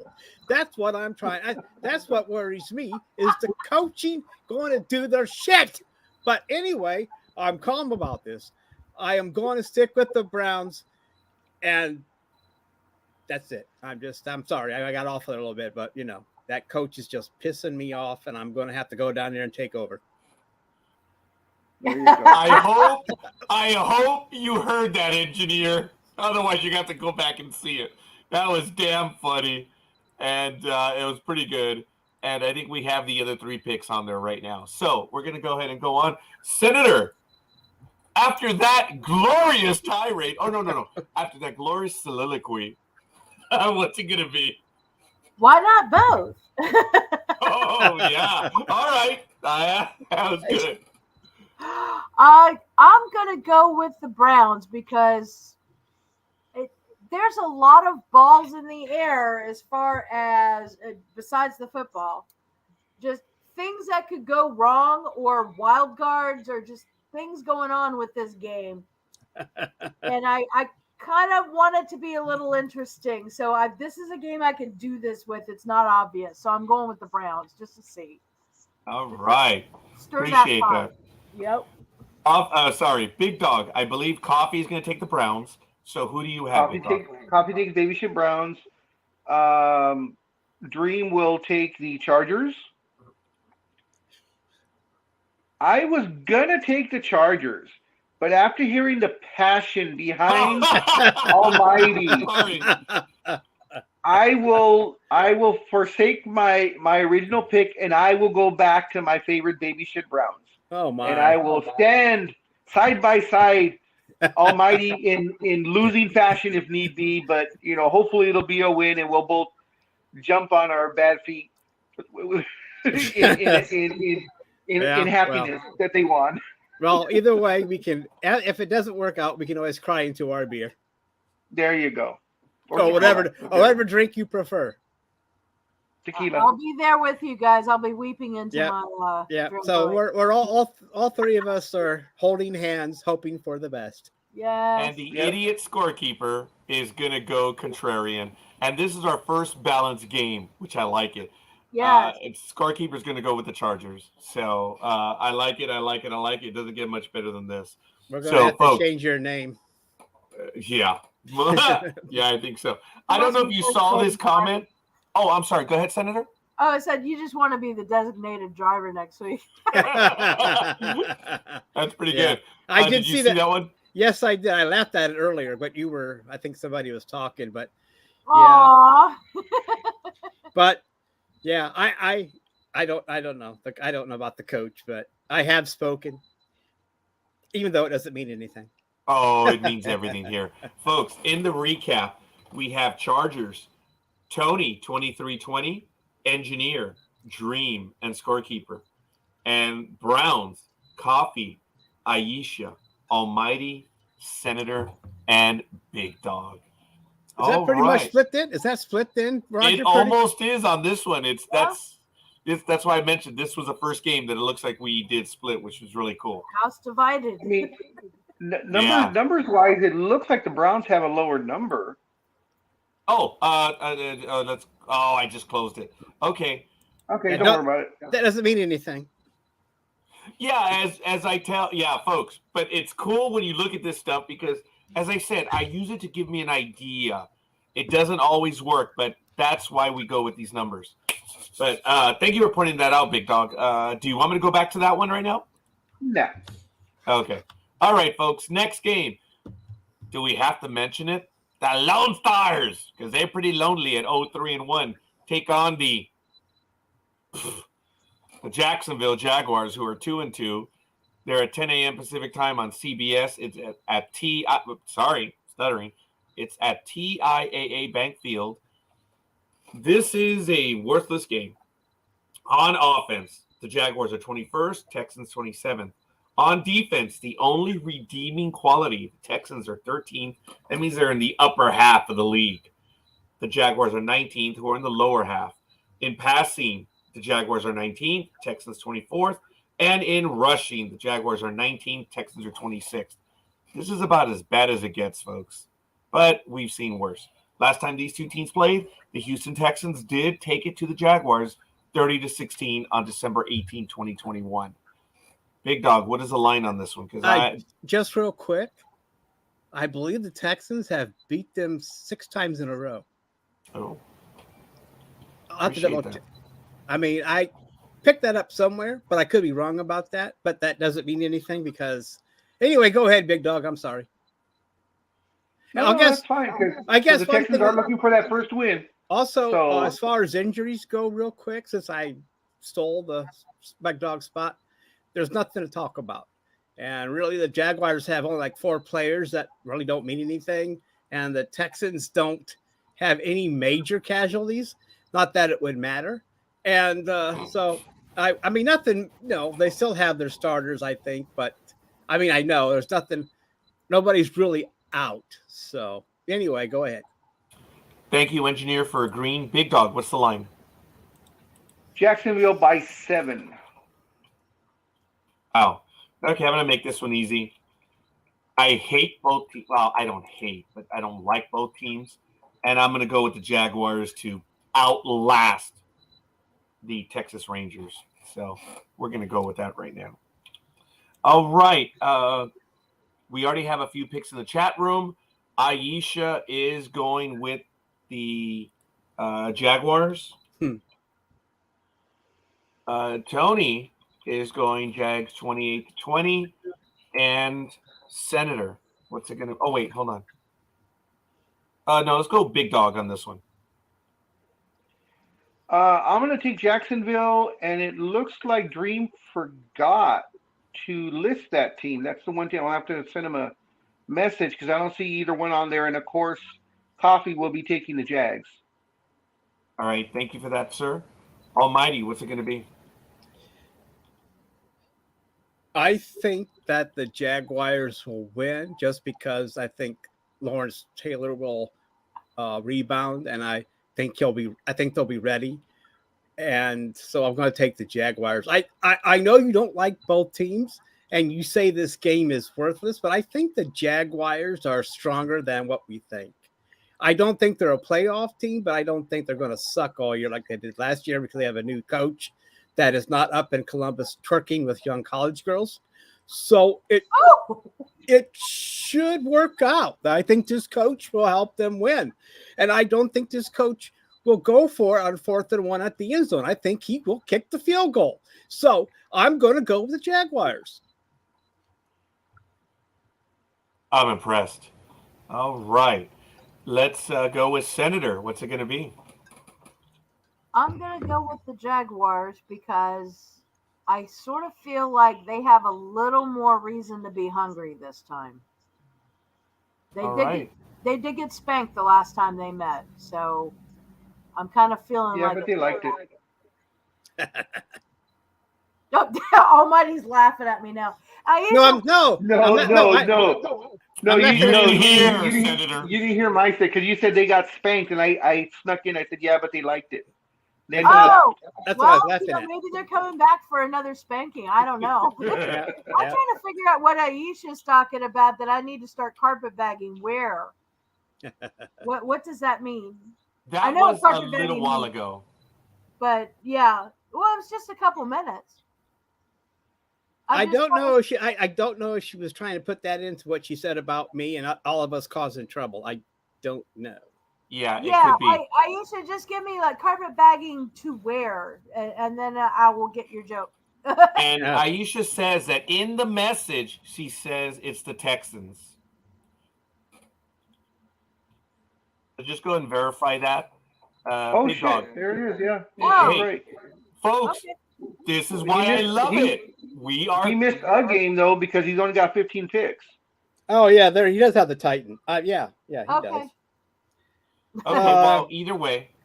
So Tony says Jags are looking like a playoff team as they are tied for first in their division. LOL. LOL. Yeah, all right. So let me see. I think we have it. Senator, did we get your? Yeah, we did. Big Dog, we got yours. Engineer, you can. Oh, okay. I saw it, Engineer. I apologize. You're going with the Jaguars. Okay. So I believe we have everyone on this one. Folks, quick recap. Texans, Dreem. Jaguars, Scorekeeper, Aisha, Tony, 2820. Big Dog, Coffee, Almighty, Senator, and Engineer. All right. So I think we're good on that one. We are 4 games in, and we are going and blowing, folks. We are 1/4 of the way through. So, oh, no, wait. There's 16 games for, yeah. It's a quarter. Okay. Let's do it. Next game. The Bears 2-2 versus the Minnesota Vikings 3-1 at 10 a.m. Pacific time on Fox. It is at US Bank Stadium, and here we go. Which game is that? Which game is that, Roger? Bears Vikings. The Bears. Yep. On offense, the Vikings are 19th. The Bears are 31st. On defense, the Bears are 6th. The Vikings are 23rd. Passing, the Vikings are 14th. The Bears are 32nd.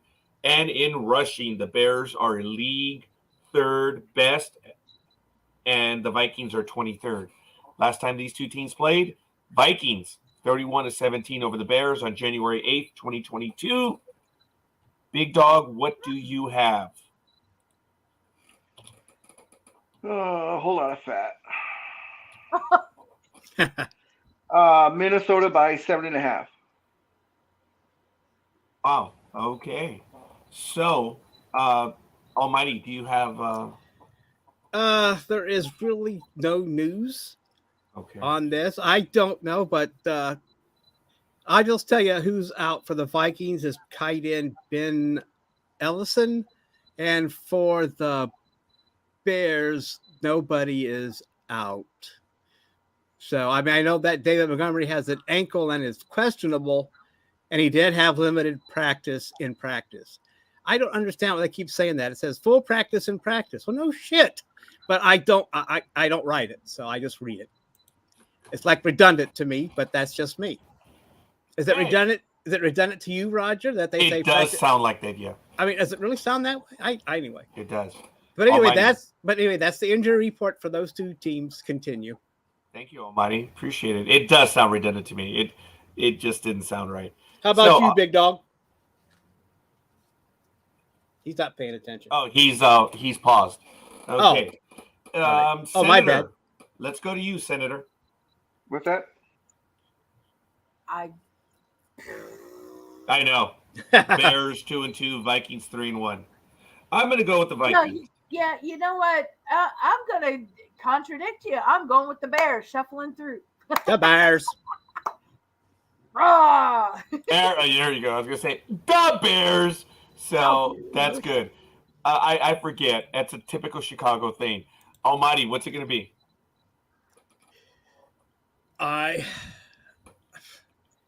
You know what?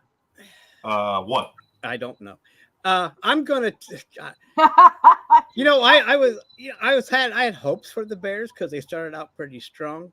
I don't trust the Vikings or the Vikings, as I think Tony calls them. Yeah.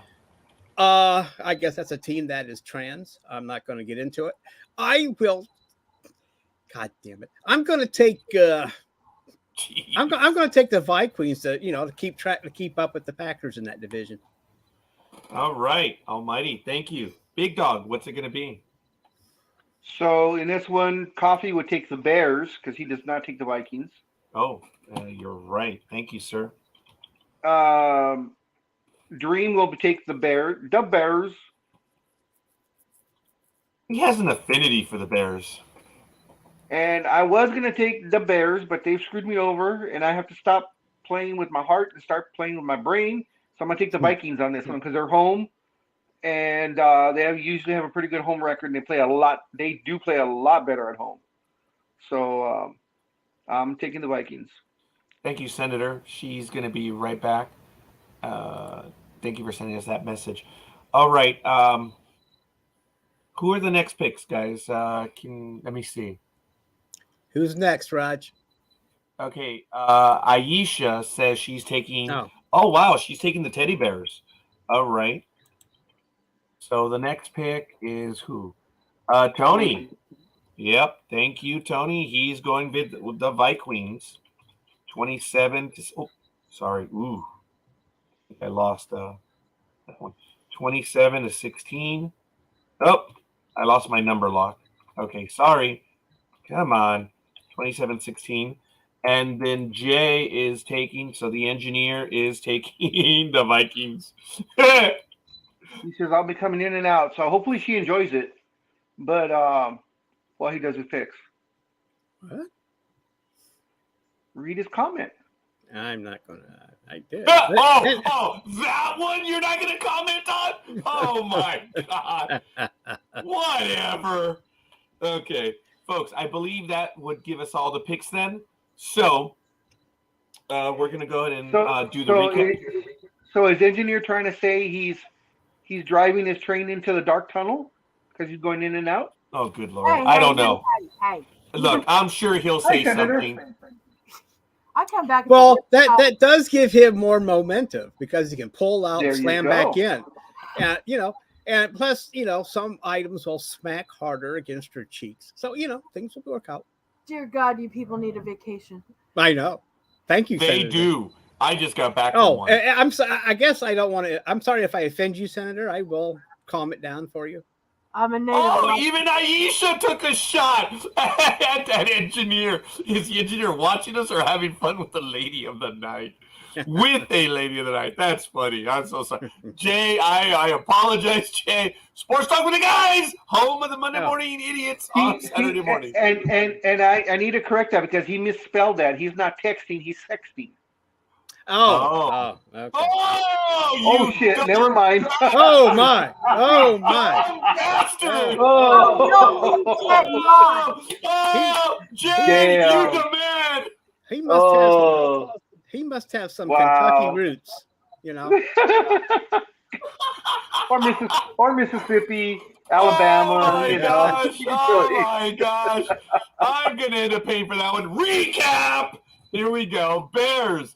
Senator, Coffee, Dreem, and Aisha. Tony's loving it. Oh, yeah, Aisha. Big Dog.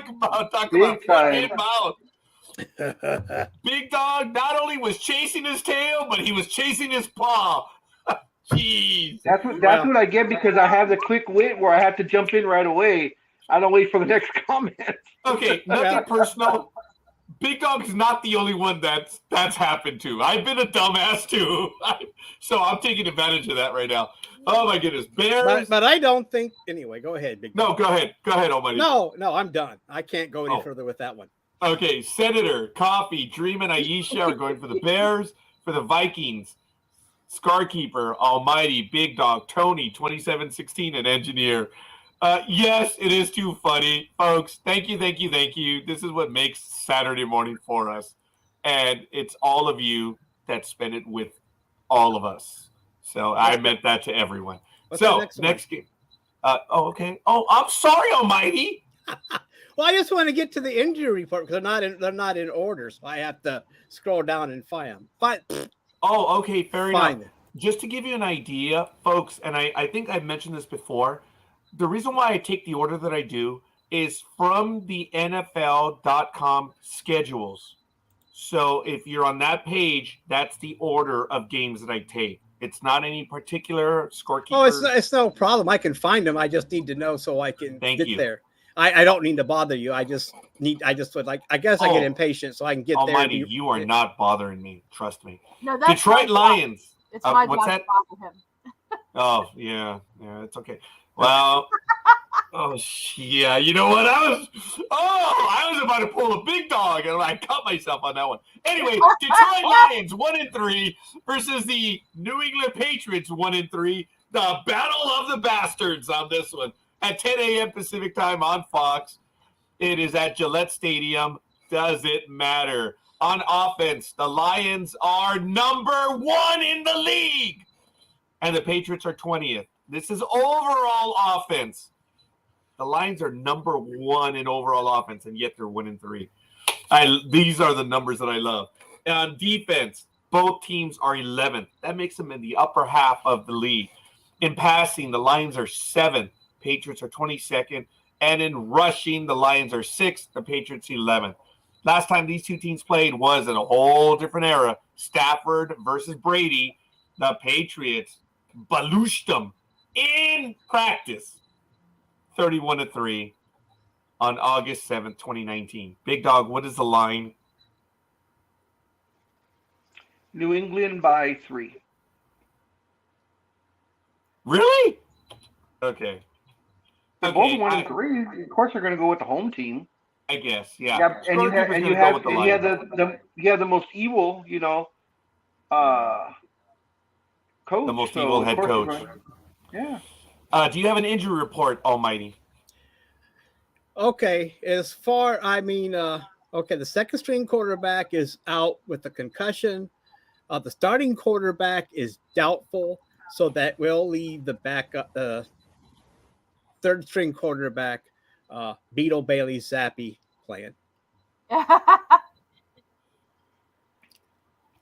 And as far as the Lions, I don't see anything. Well, they have 2 receivers. DJ Shark, he's out, and he's a wide receiver, and so is Quintez Syphilis. He's out with a foot, and so syphilis? Huh? Yeah, syphilis. Wow, I thought they cured that real quick with penicillin now. Well, okay. Maybe he hasn't got the shot. Never mind me. I think it's Cephas, but I just played with it a little bit. I'm sorry if I got you. But Senator's face is like, what the hell is going on? As far as Senator can handle these jokes, but she doesn't usually like to sully Rogers' show with those sorts of things. What? Have we met? Well, no. When you get taken off the air, I won't be blamed. That's all. Okay. So fair enough. Thank you. Okay, I went to lines with the receivers, the Patriots. I went over the quarterback situation, and I think that's about it. Unless you want to talk about the Patriots defensive end, DeMarcus Mitchell, who is out with the concussion, and that is about it for that game. So anyway, that's it. Thank you. Scorekeeper is going with the Lions. Big Dog, what's it going to be? Of course, Coffee's going with the Patriots. I'm going to take the Patriots on this one because they're at home and the records are essentially the same. So I'll take the Patriots on that one. And Dreem is taking the Lions. I rarely ever see Dreem on my side, and this is 2 games that we're on the same one. He and I, when it comes to football, we're on the opposite sides. Wow, that's crazy. Almighty, what are you going to go for? Well, after last week's score-a-thon with the Lions, and who did they play?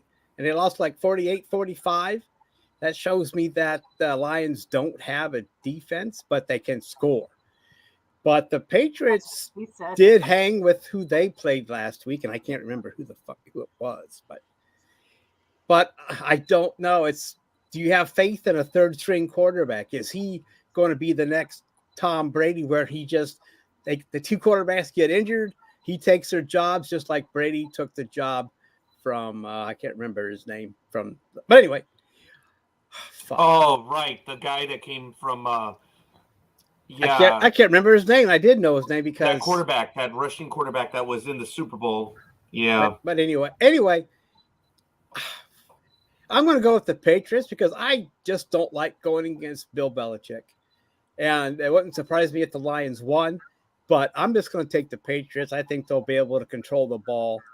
And if it becomes a scoring match like last week, the Lions will win that, I think, this time. But if it stays if Bill Belichick can keep this thing under control, they will win it. I don't think it means they're going to be on some kind of playoff run, but they should win it. Senator, what's it going to be? I'm going to go with the Lions because kitty cats are awesome. Well, I have a cat too, but I am taking the Patriots. Well, okay. I forgive you, but I'm still going with the Lions. I'm just telling you, I'm taking. Look, there's a cat behind me. Look, and even the cat is whispering in my ear. Yeah, those loins over the pat, right? Patarats. Yeah. Anyway, hey, I don't blame you. I mean, anything's possible there, Senator. I wouldn't be surprised if they won. I mean, if that's cool. The as you read Aisha's line, Tony's line is he's going with the lie down sturdy and the Cheatriots. Yeah, are 27. I like it. So I believe that might be everyone. Yeah, I have Aisha's pick. So the recap: score for the Lions, Scorekeeper, Dreem, Senator, Aisha, Tony, 30-27. And for the Patriots, Coffee, Big Dog, Almighty, and Engineer. All right. I believe we have everyone in on that one. Thank you. All right. Let's get to the next game. Seattle Seahawks versus the 2-2 Seattle Seahawks versus the surprisingly 1-3 New Orleans Saints. 10 a.m. Pacific time on Fox. It's at, I was going to say the Cheatriots Superdome, but thank you for that, Tony. It's actually Caesars Superdome. And for offense, the Saints are 11th overall. Seahawks are 13th. In defense, the Saints are 18th. The Seahawks are 29th. In passing, the Saints are 11th. Seahawks 13th. And in rushing, the Seahawks are 14th and the Saints are 18th. Last time these two teams played was less than a year ago. The Saints edged the Seahawks 13-10 on October 25th, 2021. Big Dog, what is the line, please? Nolans by 5. Almighty, do you have an injury report? Well, I don't have an injury, but I do have a report.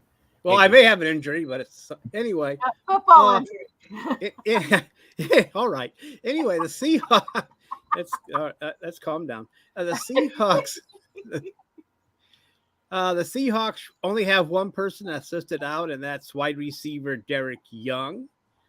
The major ones for the Patriots is that who was it? Michael Thomas is out. He's a wide receiver with a foot, and I guess that's about it for major play, except for Tua. Tua is out with his concussion still. No, that's the next game. Who the hell am I looking at? Never mind. I don't know what I was in another universe for a minute. Sometimes I go into the multiverse and I don't know where I end up at. You just gave a Woody to the Big Dog. Anyway, all right. Anyway, that's it for that team. For those guys, it's not really. So that's the major injuries, if you want to call them that. So let's roll. I appreciate that, Almighty. Seriously, thank you for that. It helps out everyone in the picking right now. Almighty, no good deed goes unpunished. You go first. Really? Oh, look, Tony's asking, is Winston playing? So I guess so, yeah. I do not. I don't see his name. I don't. No, James Winston is doubtful. I'm sorry about that. I did miss that. That's my bad. Thank you, Tony. He's doubtful with a back and ankle. He did not participate in practice. So I don't know what that means for game time, but thank you, Tony, for keeping me on my toes. All right, Almighty, who are you going to go with? Like I said, you do all of that for us, and no good deed goes unpunished. I'm going right back to you. I'm going to take the Saints. I think they're going to march in. Aw. Yeah. Senator, what are you going to go with? This time the Almighty has redeemed himself. Go Saints. I'm glad to do that sometimes. Big Dog, thank you for your assistance. I believe Coffee is going for the Saints. As is Dreem and myself. Uh-oh, getting a little worried. We're getting top heavy. All right, in the chat room. What, Darlene's here? The upset. Haha.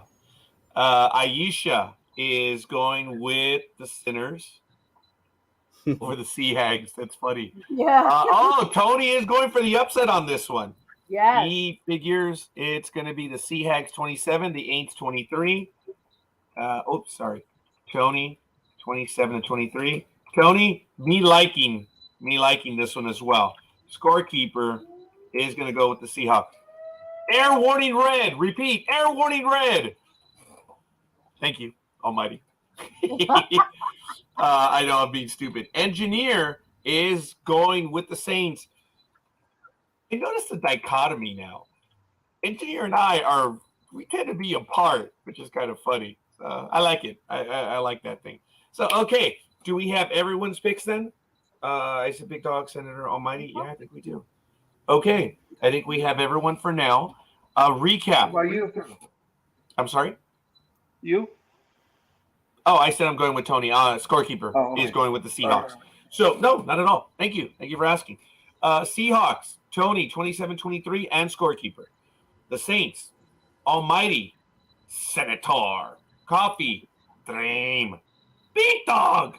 I don't know why I went high with that one. Maybe a flashback. Aisha and Engineer. So we are doing very well, folks. So what are you saying, that you and Big Dog used to get high? Sure. All right. Dolphins. That's the next game. Dolphins Jets. Okay, that's the one I think. Miami 3-1, visiting the New York Jets 2-2 at 10 a.m. Pacific time. It is at MetLife Stadium. And for offense, these are two better teams. The Dolphins are 12th in offense. The Jets are 10th. I should have said Jets first. Jets are 10th. Dolphins 12th. In defense, the Dolphins are 20th. The Jets are 28th. In passing, wow, these are two better teams. Dolphins are 4th. The Jets are 6th. And in rushing, they just suck. Oh, the Jets are 28th. The Dolphins are 29th. There's not much to choose right there.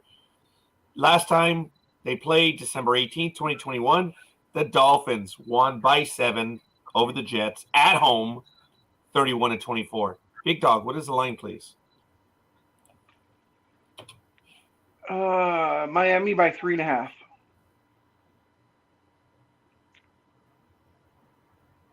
I'm going to go to the chat room on this one first. So let me see. The only one that we have is the Engineer. He's going with the Jets. Okay. Yes, please. Okay.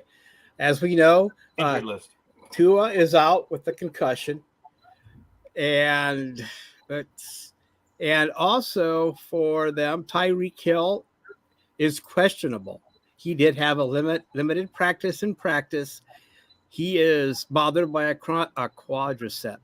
So that may take a weapon away from Bridgewater. And the only other person that's out, who's out for the Dolphins, is their tight end, Seth and Carter. And everybody hits as far as anybody major, I think everybody is fine, unless you want to go with linebackers, Jerome Baker, who had limited practice. And as far as the Jets go, they have Quincy Williams, linebacker, out, Max Mitchell, tackle, out, and that is it.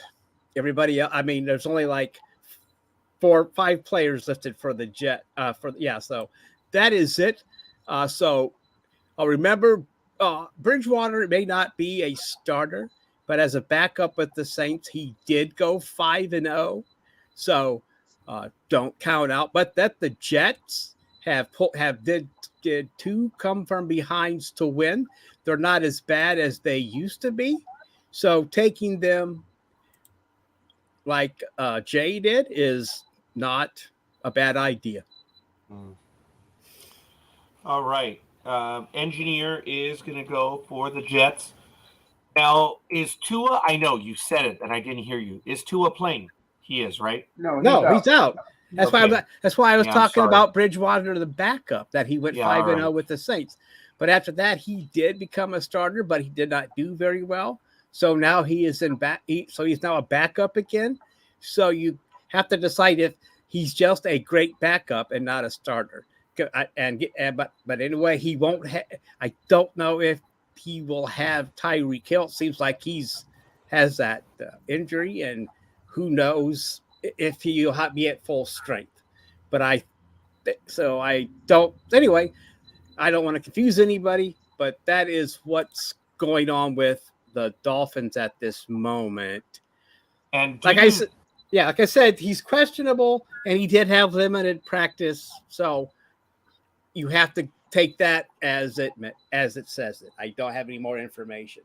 I wish I had a hotline number to all these teams so I can call somebody and say, "Hey, what's the true status on this player?"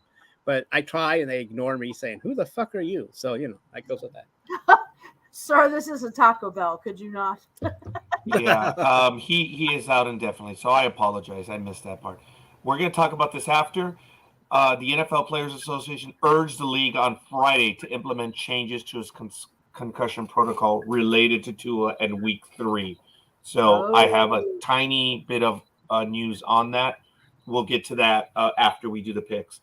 So, Engineer, Scorekeeper, taking the Jets. Aisha says she's going to take the Dogfish over the Flybys. So, okay, that's the Dolphins. So, Aisha's taking the Dolphins. And Tony, very rare, but I'll roll with Speedy's Jets, 24. Thank you. I love you, Tony. And Mayama, 20. So he's going with the Jets as well. 24-20 over Miami. So thank you, Tony. Let's see. Senator, what's it going to be? Jets. Over the miasma. I love that. Yeah, that was good. Almighty, what are we going to do? What was the spread on that, Big Dog? 3.5. Miami. Let's see. So let's see. This could slow Miami down. I'm going to take the Jets. Even if Miami gets the lead, I think the Jets will be able to find a way to come back. Coffee's going to take the Jets. And plus, the Jets have their starting quarterback playing now, and not Flacco. Or as some people called him Fucko. But, we'll go. Yeah. All right, Coffee's going to take the Jets. Big Dog, what's it going to be? Dreem and myself will also take the Jets.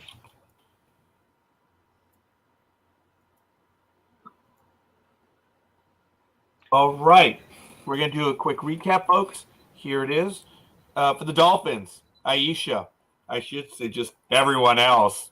It's for the Jets, Engineer, Scorekeeper, Tony, 24-20, Senator, Almighty, Coffee, Dream, and Big Dog. Little bit of a joke. Yeah, you are. But we know what happens, Aisha, whatever. And it's interesting because we're all going against the grain because it's 3.5 for the Dolphins who are visiting. So, all right. We got that one in the books, folks. We are moving forward. We are doing very, very well. The next game that we're going to do is the Atlanta Falcons, 2-2, versus the 2-2 Buccaneers. I'm sorry. I apologize. 10 a.m. Pacific time on Fox. It's at Raymond James Stadium. Offense, the Falcons are 17th. Buccaneers are 25th.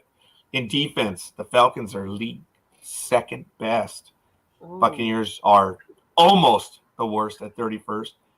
In passing, the Falcons are 29. I'm sorry. In passing, the Buccaneers are 12th. The Falcons 29. And in rushing, the Falcons are 4th. Buccaneers are 31st. Last time these two teams played, less than a year ago, Buccaneers 30, Falcons 17 on December 4th, 2021. I wonder if the possible divorce may have something to do with that, but that's neither here nor there. What is the line on that, Big Dog? The divorcees by 10. and yes, I say the divorcee has been having problems because he's been playing like shit the last 3-4 weeks. Yeah, 2-2. And we all wondered why. So now that this came out, now it all makes sense. I don't believe that. You don't believe he's getting divorced, or you don't believe that's why he's playing bad? I don't believe that's why he's playing bad. I don't care about. So he's just old. He just got old real quick. I think he doesn't have the protection he used to have. He's on the ground a lot, and right now he has that shoulder problem. So he is starting to feel because he's getting pounded. So and he wasn't even hit that hard, but still he fell wrong on that shoulder. I'm not saying it's going to affect him, but he's not out, and he's not listed on the anything about the injury report, I don't think. But anyway, do you want me to go over the injuries now, or do you want me to shut up? I thought you were doing the injuries. Oh, I didn't know what I was talking about. Okay, as far as the Falcons, the only person's out is tight end Kyle Pitts. And for the Buccaneers, let's see. Who knows about Julio Jones? He's questionable. He was limited in practice. So what happened? We lost the Big Dog and I don't know what the hell happened. It just I just heard the noises. I didn't know if it was me or not because I can't. I'm not looking at that screen right now. It was simultaneous. We lost Senator and Big Dog. I think it was StreamYard or something because all of a sudden it went to StreamYard saying something went wrong and to retry again. So. And also for the Buccaneers, their tight end Cameron Brate is out with the concussion, and Chris Godwin had limited practice. So, I'm sorry, limited participation in practice. So but there's no listing if he's questionable or out. It just says limited. So I wish I had more news on that to share, but I do not. So I'm sorry about that. So you're going to have to. I haven't heard that he's out. He probably will play. Anyway, that's all I have for those two teams. All right. I think Senator knew I was going to go to her right now first. So I'm going to go to the chat room. Aisha says that she's going to take the Fall Guys over the Pirates. So she's going with the Falcons. Wow. Okay. Tony says he's going to go with the Bucks. 27-20 over the Dirty Birds. And Engineer is going with the Bucks. I'm not real happy about this game either, but Scorekeeper is going to go with the Engineers, but I have been disappointed by Brady already twice. Big Dog, I guess Coffee is going to take the Buccaneers. Coffee's taking the Bucks. Dreem is taking the Bucks. That point spread's too good. I'll take the Bucks also. Almighty. I will be taking the Buccaneers. I think that Tom Brady may have a breakout game, but I'm still hesitant. I don't know how that shoulder is for him, but he seems to be practicing. So I'm going to take the Buccaneers. I don't like going against Brady. I'm sorry to hear that he may be getting a divorce, but players go through things all the time. So he has to man up for a game. I mean, yeah, he's probably all right, but a player has to man up. And I hope that he can man up, even though the Buccaneers are not the team of old. But I'm rambling on, but I will take the Bucks. I'm sorry. All right. We're going to do a quick recap. Aisha's taking the Falcons. Buccaneers, Tony, 27-20. Engineer, Scorekeeper, Coffee, Dreem, Big Dog, and Almighty. So hopefully when the senator gets back, we'll be able to catch up with her. So, and just quick, excuse me. With Brady, is it ironic that she's filing for divorce from him when he left his 8-month pregnant wife for Giselle? Is that kind of a, circle of life type thing, or? You are correct, Big Dog. So he shouldn't really feel bad. Well, he should feel bad. Well, he should feel bad about the whole situation that he had before he got the Gazelle. And so, yeah, I agree. But still, they were having problems, and I just think he's going to play well this week. That's all. All right. But you're right. But you're right, Big Dog. Yeah. No, it's not the wrong deodorant. I think you may have caught something. I think you said that earlier. So it might be that. But yeah, you are on your own again. Don't worry. We're missing Gridiron Girl and Roz. They might have been with you on that one. But all right. And that's a shame because this is the Senators team. Tennessee Titans 2-2 versus the Washington Commanders, who are 1-3, 10 a.m. Pacific time on CBS. It's at FedEx Field. And on offense, the Commanders are 23rd, Titans 29th. In defense, the Commanders are 22nd, Titans 31st. In passing, the Commanders are 18th, Titans 27th. And in rushing, the Titans are 21st, the Commanders are 22nd. Last time these two teams played was a long time ago, December 21st, 2018. Titans 25, Commanders 16. Big Dog, please. They were the Redskins back then, weren't they? I think so. Yes. Tennessee by 1.5.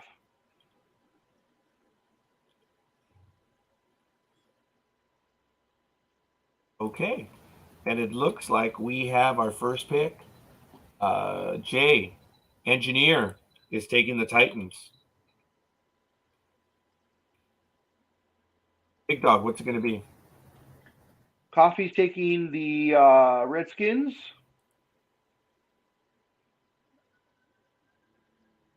Dreem is taking the Titans. And what am I going to take? Thank you, Senator, for returning. I guess. And as far as injuries, does it matter? Oh, I'm so sorry. Yeah, I'm so happy that you're here to do this. But like I said, does it matter? I know, huh? But really, as far as injuries go, nothing major. I don't see anything. I'm going to. I mean, if you want to get nitpicky, no. Linebacker for the Titans is out. Joe Jones, but as far as major people, no, I don't see anybody. And as far as the Commanders go, they're all out. They haven't showed up yet this season. I don't know when they'll be back. But anyway, if you want to really get, I guess the only offensive player that is out is Johan Dotson, wide receiver, hamstring, did not practice. Everybody else practiced except for tackle Sam Cosme. He was out. He's out with a finger. So as far as that goes, anyway, it doesn't matter. But if that info helps you in a pick or change your mind, the guy with the finger injury, what position does he play? He plays the flip off, I believe. Hey, stop that. He's a tackle. I'm sorry, I should say that, but he's the tackle. Okay. He's a tackle and he's out because of a finger injury. What the hell is that? Hey, what bullshit is that? I guess the duct tape isn't working. I guess he's not manning up. Now this is what Brian calls the pussification of America. Exactly. He's out with a damn finger injury and he doesn't use his finger. He doesn't catch. He doesn't throw. The hell? But don't they usually just cover up their hand with a bandage and go out and man up? Exactly. Exactly. So why is he out? That should keep him from holding, if anything, right? I mean, come on. I just read them there. No, I know. That's why when you said finger injury, I'm like, wait a minute. Yeah, I gotta. Yeah. Unless he's a receiver or maybe a corner, and even that, Yeah, I don't know. He only has 2 years experience, so I don't think he's. Even I don't. more so. I don't know if he's a starter or not because I don't know that much about the Commanders. So chop the damn finger off and let him play. Or Redskins, but yeah, I unless it was amputated, I don't. Well, even then, he just cover up and I don't. Even then, hey, we had what's his face play in the Super Bowl with they chopped the tip of his finger off so he could play. Yeah, I know. Okay, folks, I have to interrupt real quick. Okay. Just got news. There's something going on in the neighborhood right now. We may lose power. I just got notified at any moment. So if I'm gone, I'm probably going to lose power for about 15 minutes. Our utilities person is here, Southern California Edison. Something about faulty meters.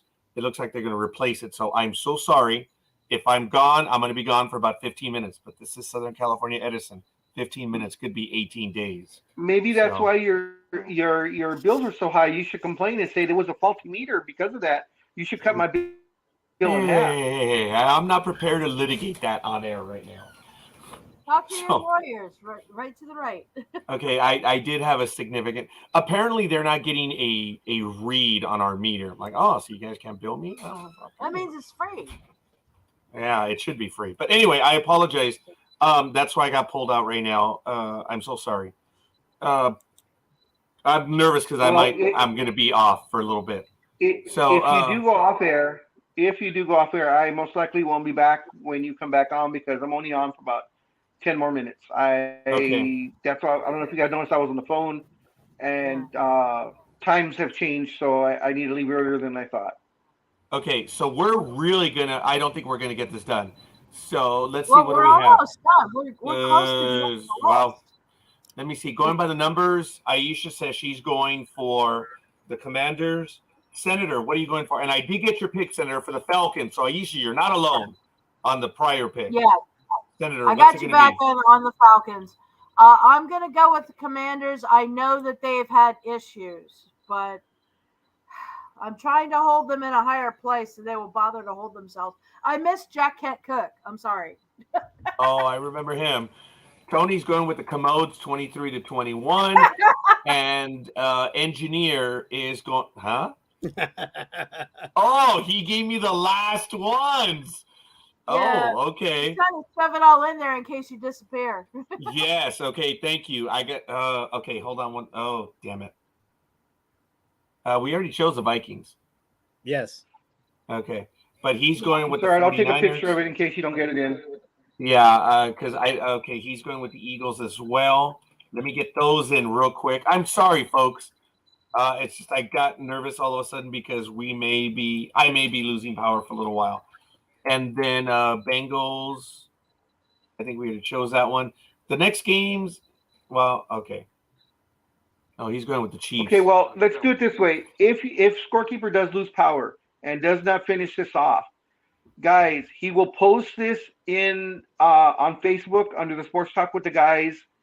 Under that, the post will be there. Put your picks in there. If you don't have a Facebook account or whatever, then you need to reach out and I guess maybe PM me on Instagram or on Facebook's private message and give me your picks there. I don't have a Twitter. I don't have a Twitch. So, and this is not a knock against Scorekeeper, but do not send the picks to Scorekeeper because a lot of times he does not forward them to me. So I want to make sure everybody gets their picks in. So reach out to me somewhere. If anybody doesn't know my real name, it's Peter. Its last name is Gama, Gama. I'm on Facebook and I'm on Instagram. Reach out to me either spot. Okay, who's your pick for Titans and Commanders? Me? Yeah, you. I thought we did my stuff. I've got Engineer and I've got Coffee. Who did you take? I'm taking the Titans, and so is Dreem. Yeah, I got Dreem and Coffee. And I'm taking the Titans. I'm taking the Titans too. Okay. So I believe. I think we lost him. I think we lost him too. So, we can. I don't know what anybody wants to do. I mean, do you want to continue with the picks? Well, we have no way to put the picks in. Oh, but you're right. The thing is, you're right. Never mind. The thing is, Never though, mind. yeah, and the thing is, though, if you guys want to, or actually, it looks like Senator left also. Or no, there she is. I see her. I'm sorry. Jay's comment is covering her face up. I'm sorry. Yeah, no, there you are. I'm here. I just sent you pics in the moderator chat just in case we got disconnected, but okay. if we're still here, I'll. Well, that's sad because we're not. I mean, some of the best games. Oh crap! There we go. Are not going to be discussed. So anyway, let's go with this. There is a doctor that thinks Tua should retire because of his brain injury. I saw that, yeah. And he's the doctor that did discover CTE, and he thinks that Tua should retire because of the brain injuries. So, what are your thoughts on that, Senator? If you have any, I mean, I'm sure you do, but you've been here. You've seen the highlights we've shown here, so you have seen the damage that has been done to this guy. And so, do you think this is an overreaction, or is this maybe spot on? As somebody who's personally had brain damage, I've had 4 strokes. I don't think this is whatsoever an overreaction. My first question was, has this crap been going on in the sport all these years and these people just cover it up? Because I find it very unlikely that this is a one-off. And I'm very worried for the sport in general that this has become a problem. I don't think it's just him. And in his particular case, I absolutely do think if he doesn't retire, at least take a break of a couple of years, let his brain heal, and then reevaluate with a professional, maybe even a team. Okay. What do you think, Big Dog? I mean, you're in this too. I don't think it's an overreaction. Somewhat. The way, unless he's already taken a look at the brain scans, because in that article he says that Tua definitely had brain damage done to him. Now, unless he's got the actual X-rays or MRIs or whatever they took for the brain scan, he's just it's conjecture on his part. Yes, he is a specialist. Yes, he discovered, CTE. I know all that. But the thing is, as we all know, every individual is different. Right. They even haven't said what grade of a concussion Tua has, whether it's a grade 1, grade 2, or grade 3. Now, if it's a grade 3, then yes, he needs to be out for as long as possible. But does he actually have brain damage? No one knows. He's off the conjecture saying there is brain damage. They haven't. I'm sorry? That. I said they haven't said that the doctor actually saw his scans. Yeah. This doctor, and this, of course, is the doctor where they did the Will Smith movie off of, that he did the CT, he discovered it. So, in Tua's case, like I said, I would need to know even. I think he should be out at least 6 to 8 weeks minimum. And that's if it's just a regular concussion, because he got two straight weeks of concussions, even though they won't acknowledge the first one as a concussion. We all know it was. But we know it was. I mean, that's exactly. So I would give him at least 2 months off, maybe more, maybe just the rest of the season, because also he is their franchise player. So you don't want to risk losing that. Right. And of course, his health is above everything. So if he indeed does need to retire, so be it. But as I said, we don't know what the damage is. The Dolphins and Tua are really the only ones that know, and whatever neurologist is involved. Everything else is just conjecture on everybody's part. But as far as him retiring, he's young. What is he, only like 26? I mean, as we all know, when we were all younger, we could take a lot of punishment and bounce back pretty quickly. And as you grow older, it's a lot harder. So I think the fact that he's young and is in peak physical condition, has the best doctors in the world helping him out, saying that he should retire, that part I think is jumping the gun. As far as how much of an injury he sustained, that we need to we'll never know because we're just laymen. Only the people that are involved in the insurance companies and such are going to know that type of information. Well, so, but I would feel comfortable. Yeah, I think. Yeah, I would feel comfortable if he's out 6 to 8 weeks minimum. Yeah. The Dolphins did fire the neurologist that diagnosed Tua, and also I have heard that they are working fast to amend the concussion protocol, and I think they wanted to have it done by this week, but I haven't seen anything yet.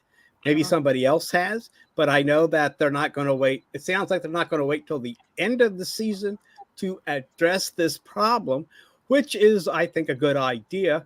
And I think from this time on, all concussions will be treated differently because of Tua, because that got, like I said, like we have all said, it was on national TV, and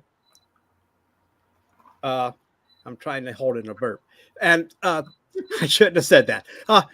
So anyway, that's what's happening with Tua, and I also think that Tua could take time off because Bridgewater is a serviceable backup. Not to make excuses, but we'll see. But right now, what I see is that the scorekeeper is back. So I guess I think. Go ahead. I was going to say the one thing I did want to interject though real quick is they want to make the changes, and I know Labor Man might chip in on. Will the players' union allow the change to happen mid-season? Because the union has to vote on everything. Well, it depends on what it is, and if these are good rules and they vote against it, well, that makes them look bad. So we have to see what the changes are because if they are good, if they go back to having players miss 1 week again, like they used to, miss a game. And also we got to also discuss sometime that is, even though it's set in stone, but it's Thursday night, a problem with injuries too, because it seems like a lot of injuries are happening, especially concussions on Thursday night. But anyway, anybody have anything else on that, Big Dog or Senator? If not, go ahead. I'm sorry. Just real quick. I agree with what Big Dog had said, although I want to preface it with saying I don't think his age is relevant. I think the MRI is relevant because it doesn't matter how old he is. If the MRI shows certain kinds of damage, he needs to be pulled. Right. But I do think that we need to stay with the science and not. The insurance company is going to do what's good for it, not what's good for him. Yeah. So they need to shut up and back up and let the scientists do it. But still, we got to realize that that's just a doctor's opinion without having any information. He's just watching them wobble around. So, but it is something to discuss. MRI, no, that is information. That's the only information that's actually the truth. Okay. I'm sorry about that. Yeah. So anyway, if we're done, we shall go back to Roger so we can continue our NFL picks. Welcome. Okay. Thank you. Unless you have an opinion on the doctor that says Tua should retire. Okay. No, I don't have an opinion on that. But okay. I do want to say that I did imply to all of you that I did have that the NFL Players Association urged the league on Friday to implement changes to its concussion program or the concussion protocol. So the league already is asking for the NFL to do something. So they're opening to doing something. So I'm just trying to catch up and put in what I see in the chat room right now, and then we can go ahead and go from there. I'm glad a lot of people put their information in the chat room. So that was good. Okay. I need to go. So thank you all for joining us. And sorry I have to leave, but personal things happen. So Of course. got to deal with that. Yes. So I will see you guys all soon next Saturday. And Well, weren't we we going? will. Hold on. Weren't we going to do a show on Wednesday? Yes. Yeah. Well, I was talking about sports wise. I'll see you guys next Saturday. Okay, I I'm don't know just who's saying gonna. that. I don't know. Yeah. Yeah. Yeah. Okay. I'm sorry. And I'll take care of that later or tomorrow. I'll post it. Oh, that's But cool. anyways, I gotta get going because I gotta get ready. So I will see you guys all. Have a safe weekend, and thank you all much. Later. Take care. All right, we'll see you. All right, folks. I do apologize. It did mess up everything right here. So I'm glad you stayed with us, and we are going to go and continue on this program. So I am sorry again. Sorry for the technical difficulties. What happened was Southern California has been visited, and we have one of those digital sensors, and it's already like 12 years old, and it's not transmitting 100%. So they came in, they warned us, they let us know. GMO came over to let me know, and they said we're going to be out of power for 15 minutes or so. I was out of power for about a minute. So just being able to get back up. I was going to do it from my iPad, but I got power back. So that's why I'm right here on this one. Folks, on the theme for Tua and the labor issues, look, things work out and they're working them. It looks like the team screwed up. So as far as the doctor, look, we've had this happen many times before. You get a concussion. Folks, a concussion is bad. A second concussion is badder. Excuse me. And a third concussion is badder. There's never... They're bad. So, doctor, senator, I love you for it. I stick to the science as well. And Tua's doctor's going to have to talk to him, and they're going to determine what they're going to do. So for me to have an opinion on it, folks, a concussion's bad. Andrew Luck, Marshall Luck left the league because of concussions. He left a lot of money on the table. So talking about quality of life, folks. Folks, I'm getting excited, and forgive me. This is way of a tangent. My life is about to change irrevocably. And do you know what I'm talking about? I'm talking about a 15-minute commute compared to an hour and a half. It looks like it's going to happen.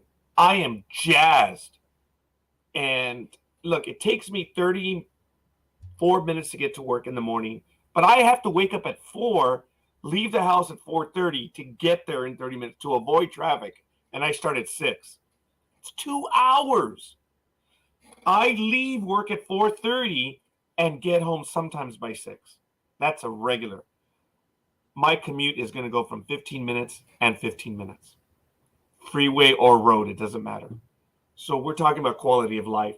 So for Tua, dude, I hope it works out for you. Dude, you're way too young, but I hope the concussion doesn't F up your life because it's about quality of life, folks. I am leaving my employer because of my commute, and it may be reduced. The powers that be have found me worthy. So go figure. So, all right. I went through the chat room. I added a lot of the picks, but we're going to continue. I'm so sorry, folks, that I had this issue, but we are going to get to it right now. So, yeah, thank you, engineer. And engineer, let's keep that between you and I right now on the powers that be, because it's not the same powers that be that you're thinking. These are other powers that be. So, I guess we'll continue with the picks and we'll get them done. So I apologize. Everything's shut down, and I've always found that restore web pages. Isn't that funny? I've always found that annoying. Well, I hit restore web pages today, and it took me right back, baby. It was really cool. Yeah, everything was saved, which was really neat. So we're Jay, DCFS. That's the only thing I'll tell you. So funny how things work. Anyway, did we finish off on those picks? I guess we did. 40. we did the Tennessee Titans and the Commanders. Right. So, okay, we did get that one done. Let's see, it's 1, 2. Yeah, we did. That's where I lost power. So 49ers, Panthers. Do you guys just want me to give you your picks, or do we do them all? I guess traditionally we're going to continue, right? Yeah, I mean, I put picks in the private chat, but we were saying it would be nice to be able to discuss. Okay, so we will continue. So the next game is going to be the 49ers. And if you could have that stuff ready to go, and also, Almighty, if you have the betting line as well, that would be helpful. And if you don't have it. I don't. I should have thought about that. I do not have it. Sorry. I don't know where Big Dog gets his information from. So if Tony or Engineer then have that, let us know. I'm not sure where the Big Dog gets his betting line from. But if we don't have it, we don't have it. So San Francisco 49ers 2-2, visiting the Carolina Panthers 1-3. It's at 1:05 p.m. Pacific time. It's at Bank of America Stadium. I hate Bank of America. True story. I've had Bank of America since 1991, so I'm there. They have the Alaska Airlines credit card. Okay. Oh. Okay, yeah, all right. Here's a funny thing. JetBlue, who I love Alaska, and I also fly JetBlue, they sent me, hey, apply for a credit card. I'm like, I've been told a lot lately, no, so screw it. I applied. You're approved. Oh my God, Alaska Airlines. Oh, yeah, no. Yeah, okay. I still got told no. Oh, my goodness. It was like, all right, whatever. So I know I'm going to get it, but I just hadn't. And so anyway, just a little story. I still get told a lot no. Oh, and when I was on the cruise, I made the female passengers laugh because they were talking about a drink that I didn't hear of. It was Kiss on the Lips. So I was looking at it, and I saw the price, and I was like, typical. I still have to pay for it. The girls chuckled. The price of the drink, Kiss on the Lips. I was like, typical. I still have to pay for it. If you guys found that funny, it was good. 49ers are 24th in offense. Panthers are the worst. In defense, Panthers are a little better. 25th. 49ers are 28th. In passing, the 49ers are 26th. Panthers are 30th. And in rushing, the 49ers are 10th. Panthers are 25th. Last time these two teams played was about 3 years ago. 49ers balooshed the Carolina Panthers 51-13 on October 26, 2019. Do you have the injury report, Mr. Almighty? The 49ers are favored by 6.5. Oh, thank you. Okay, so minus 6.5. Okay, go. And as far as the injuries go, let's see. Tyrion Davis-Price, the running back for the 49ers, is out. Tight end Kyler Croft is out. Let's see, anybody else?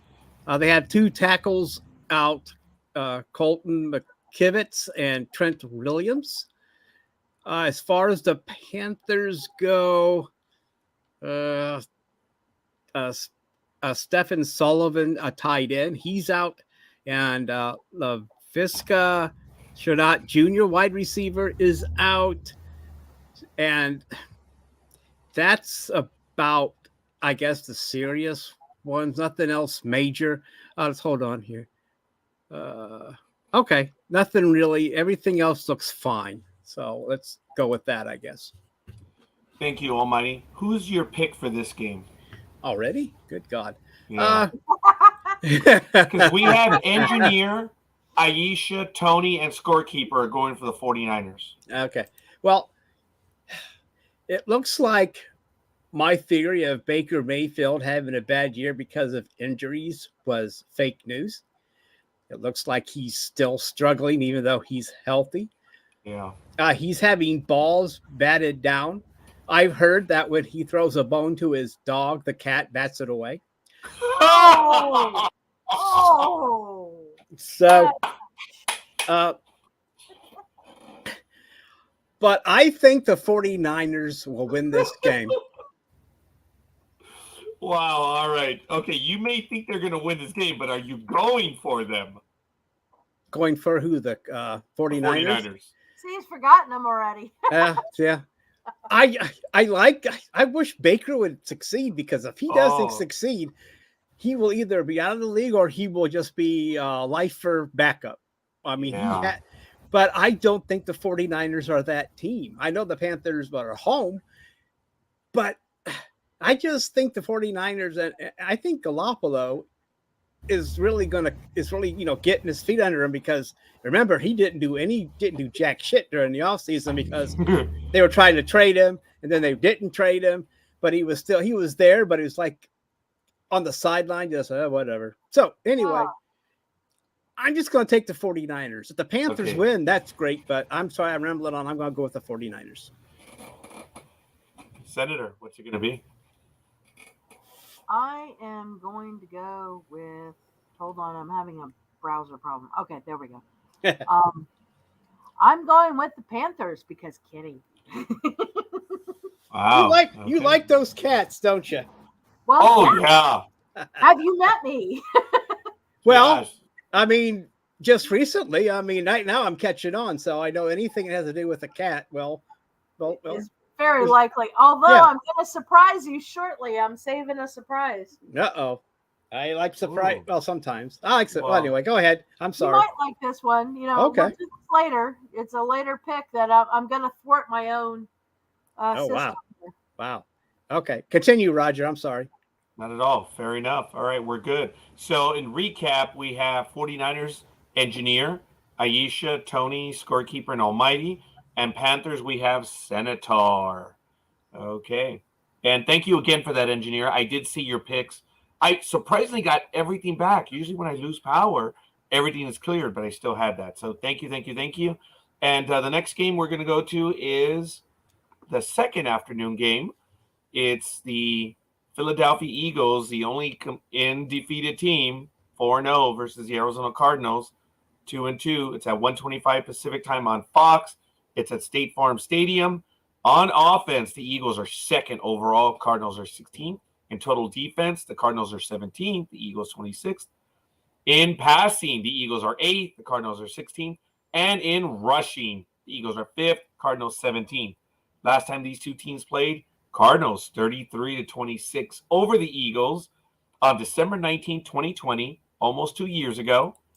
Do you have the line on that one? It is the Eagles by 5.5. All right, and we have I do have one tiny injury report on this one, and oh no, not this one. I have one for the next game. Go ahead, injury report, young man. Or who's out? Well, I'm trying to figure out the new for the Eagles. Their kicker is out with a right ankle, and I've been trying to find out who the replacement is. They're going to have a kicker, but I don't know. I couldn't find out who it is yet. But for some reason he's out with a right ankle, and I think that's about it. Unless you want to, yeah, the kicker seems like but he's probably been replaced. And as far as the Cardinals go, let's see here. Their tight end, Zach Ertz, did not participate in practice, but it doesn't list his status. Let's see. What? This is crazy, right? Because their kicker's out too. Oh, that's funny. What am I seeing? Yeah. Jake Elliott is out. And so is Matt Prater with a right hip. This has to be a first, my friend. I can't verify it, but that's odd if you ask me. Oh, it is definitely odd. But as far as that goes, it looks like no major things going on here, except for the kickers and I guess the tight end, but there's no status. So I don't know if he's playing or not. I just know he did not participate in practice. So with that information, we can continue. But like I said, the kickers have been replaced, but I don't know who they've been replaced with. So I don't know if what their stats are. Okay. Sounds good. Yeah, interesting for fantasy games. Yeah, well, we don't do fantasy here. So fair enough. Eagles. I have Engineer, Aisha, Tony, and Scorekeeper. Senator, who are you going for?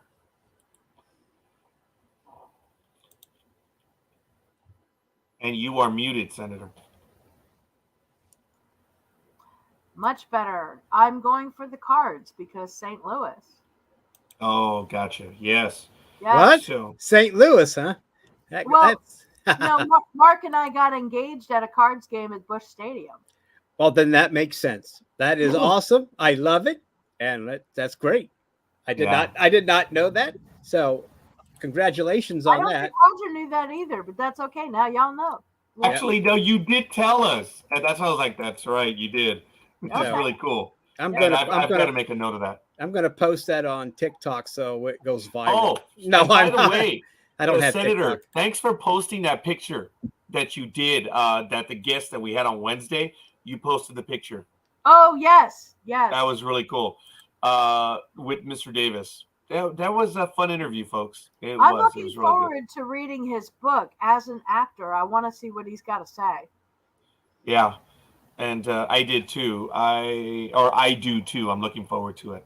I did start that new series he was in, the diversity. Upload. Yes. No, the one on Netflix, the Diversity Club. I mean, Midnight Club. Oh, it's on there. And he had a small role. It looks like he's going to be some kind of ghost or spirit. So it's okay. I mean, I guess it's for the younger audience. I guess if you're a CW person, you might like this. But I mean, I liked it all right. But I'm just saying I did see it, and he was there. And he did say he will have more of a role next season in the Midnight Club. It's going to be bigger later. So anyway, if they pick up second season. Yeah, yes. If they pick, because you never know about Netflix. They can just say, you know what, screw this. But yeah, you're right. But let's continue. This is not let's continue now. I'm done. So whatever you want to do now, Raj. Almighty, what's your pick? Eagles, Cardinals. Oh, is it my turn? Yeah. Let's see. Who do I like in this game? I am going to go. I'm going with the Eagles. I mean, I think the Cardinals will give them a run for their money. And Jalen Hurt made sure that they are not overlooking the Cardinals to move ahead to the Cowboys. So I don't know. The players have to stay focused. They can't overlook the Cardinals as they look down the road for their next game with the Cowgirls. So, but I still think but I think that he'll pull the team together, and I think the Eagles will go to 5-0. I'm sorry about that, Senator. I just am, but I respect the Cardinals, even though they did move to Arizona. But let's move on. Oh, don't even get me started on that one. Yeah, it's a sad story. Yeah. All right. Well, fair enough. In recap, we have for the Eagles, Engineer, Aisha, Tony, Scorekeeper, Almighty, and for the Cardinals, we have Senator. So you're the outlier for the last two games. Yeah. So Aisha would think most highly of you. Yeah. I was gonna say, she started a tradition, so here we go. Oh yeah, at least this week, no doubt about that. All right. Well, this is her team, and she went with the Cowboys. So the Cowboys are 3-1 versus the Los Angeles Rams 2-2. The Rams are disappointing me this year. 1:25 p.m. Pacific time on Fox. It's at SoFi Stadium. Wow. On offense, the Cowboys are 26th, Rams 28th overall. On defense, overall defense, the Cowboys are 9th, Rams are 30th. In passing, the Cowboys are 23rd, the Rams are 20th. And in rushing, the Cowboys are 20th, the Rams are 30th. Last time these two teams played, Rams 20-17 over the Cowboys on September 13th, 2020. So over 2 years ago. What do we have for the line on this one? It is the Cowboys plus 5.5. I also must mention that this may not be a home game for the Rams. The Cowboys, while there's no team in the Los Angeles area, did practice in Oxnard. So they do have a following in the area. Yes. So this may not be the home game the Rams are hoping for. And since this is the Cowboys' one trip this year, they may be overwhelming like the 49ers did last year. So what's his name? Stafford may have a problem with noise. We'll have to wait and see. But that is a fun fact. And plus, you have to remember Dak Prescott is still out. So it'll be Cooper Rush. So far, he has won all his challenges.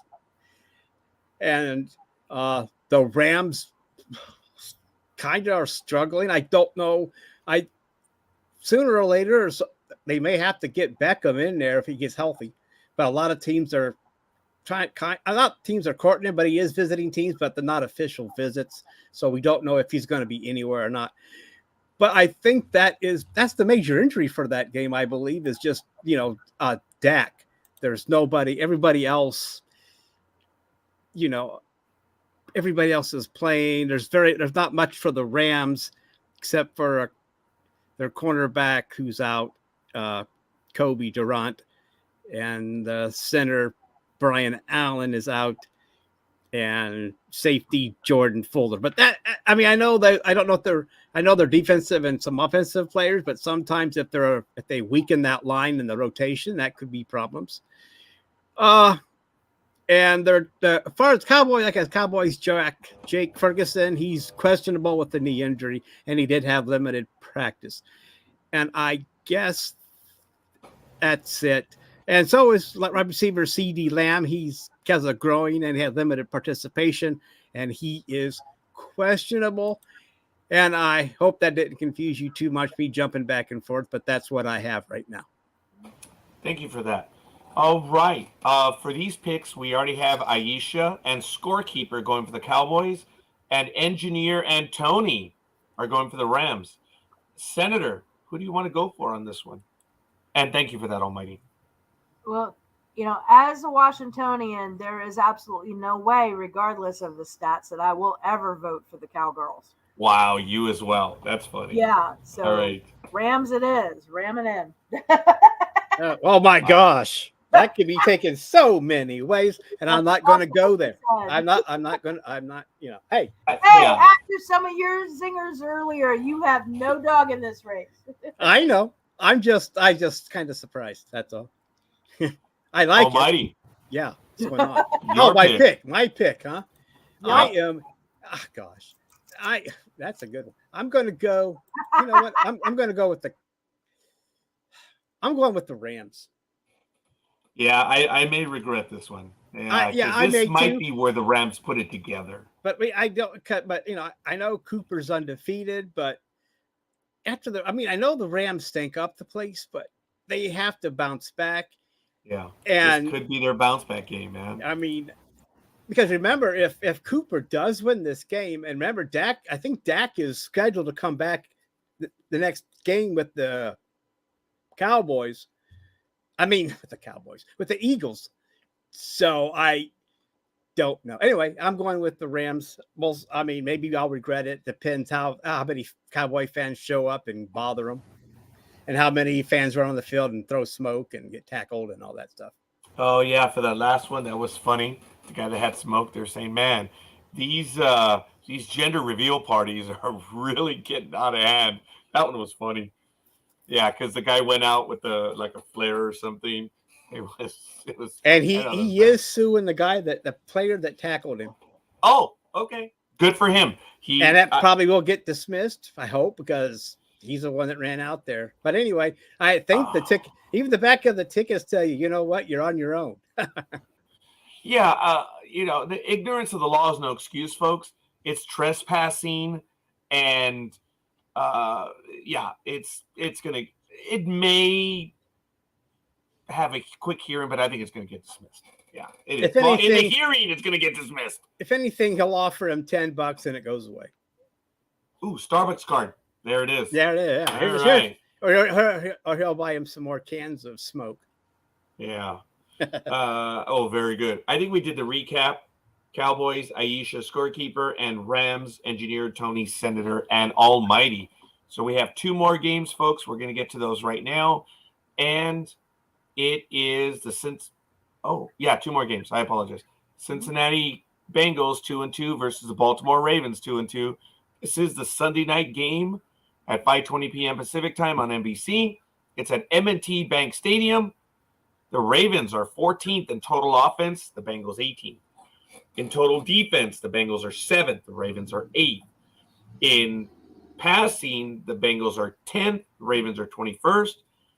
And in rushing, the Ravens are 8th overall, and the Bengals are 27th. Last time these two teams played was less than a year ago, December 25th, Christmas Day, 2021.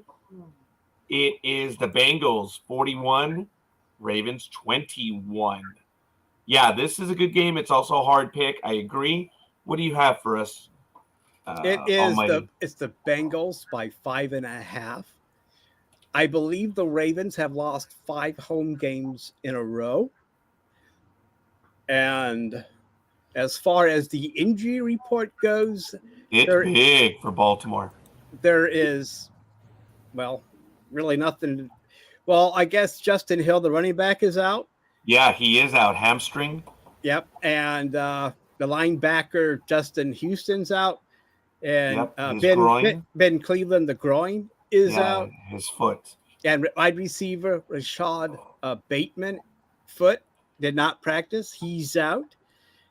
And and as far as the Bengals go, nothing really, there's nothing. I mean, they look like there are a few players that are questionable, like their tight end, Devon Assey, but that's about it. Now there's two in. Oh, Hayden Hurst, their tight end, is also questionable. He did not participate in practice, and Devin had limited.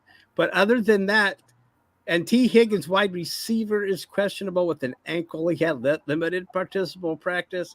But that's it for the two teams.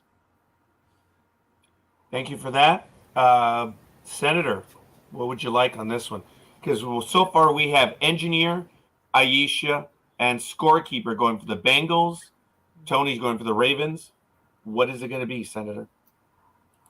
Okay, Almighty, here's where I have the upset in the pattern. I'm turning my back on the Bengals because Ravens are local. So we're going with the Ravens. Wow. Okay. Hey, we'll see. Maybe Tony and I will be having an I told you so. We'll see. Hey, hey, there's nothing. I mean, these teams are, the Bengals need to win to get back into luckily everything in that division is close in the North. 2-2, yeah. But the Bengals still need to get a win. They can't stay at, 1-3 or something. They can't go to 1-4 because some teams win. Actually, both teams are 2-2. Oh, both. Like I said, they're 2-2. I was testing you, Roger. So, but that whole it's the Steelers that are 1-3. I'm sorry, but I guess no matter what happens, that division is still going to be tight then, because if no one's running away with it, the Steelers may be falling away. Who knows? And because of Pickett, I know they're starting Pickett, and Pickett Pickett, he did stick it, but not enough to win the game against the Jets. And so I guess I'm rambling on, but I guess while I'm here, I will say I'm taking the Ravens. I think Lamar Jackson will be able to run and throw the ball a little bit more.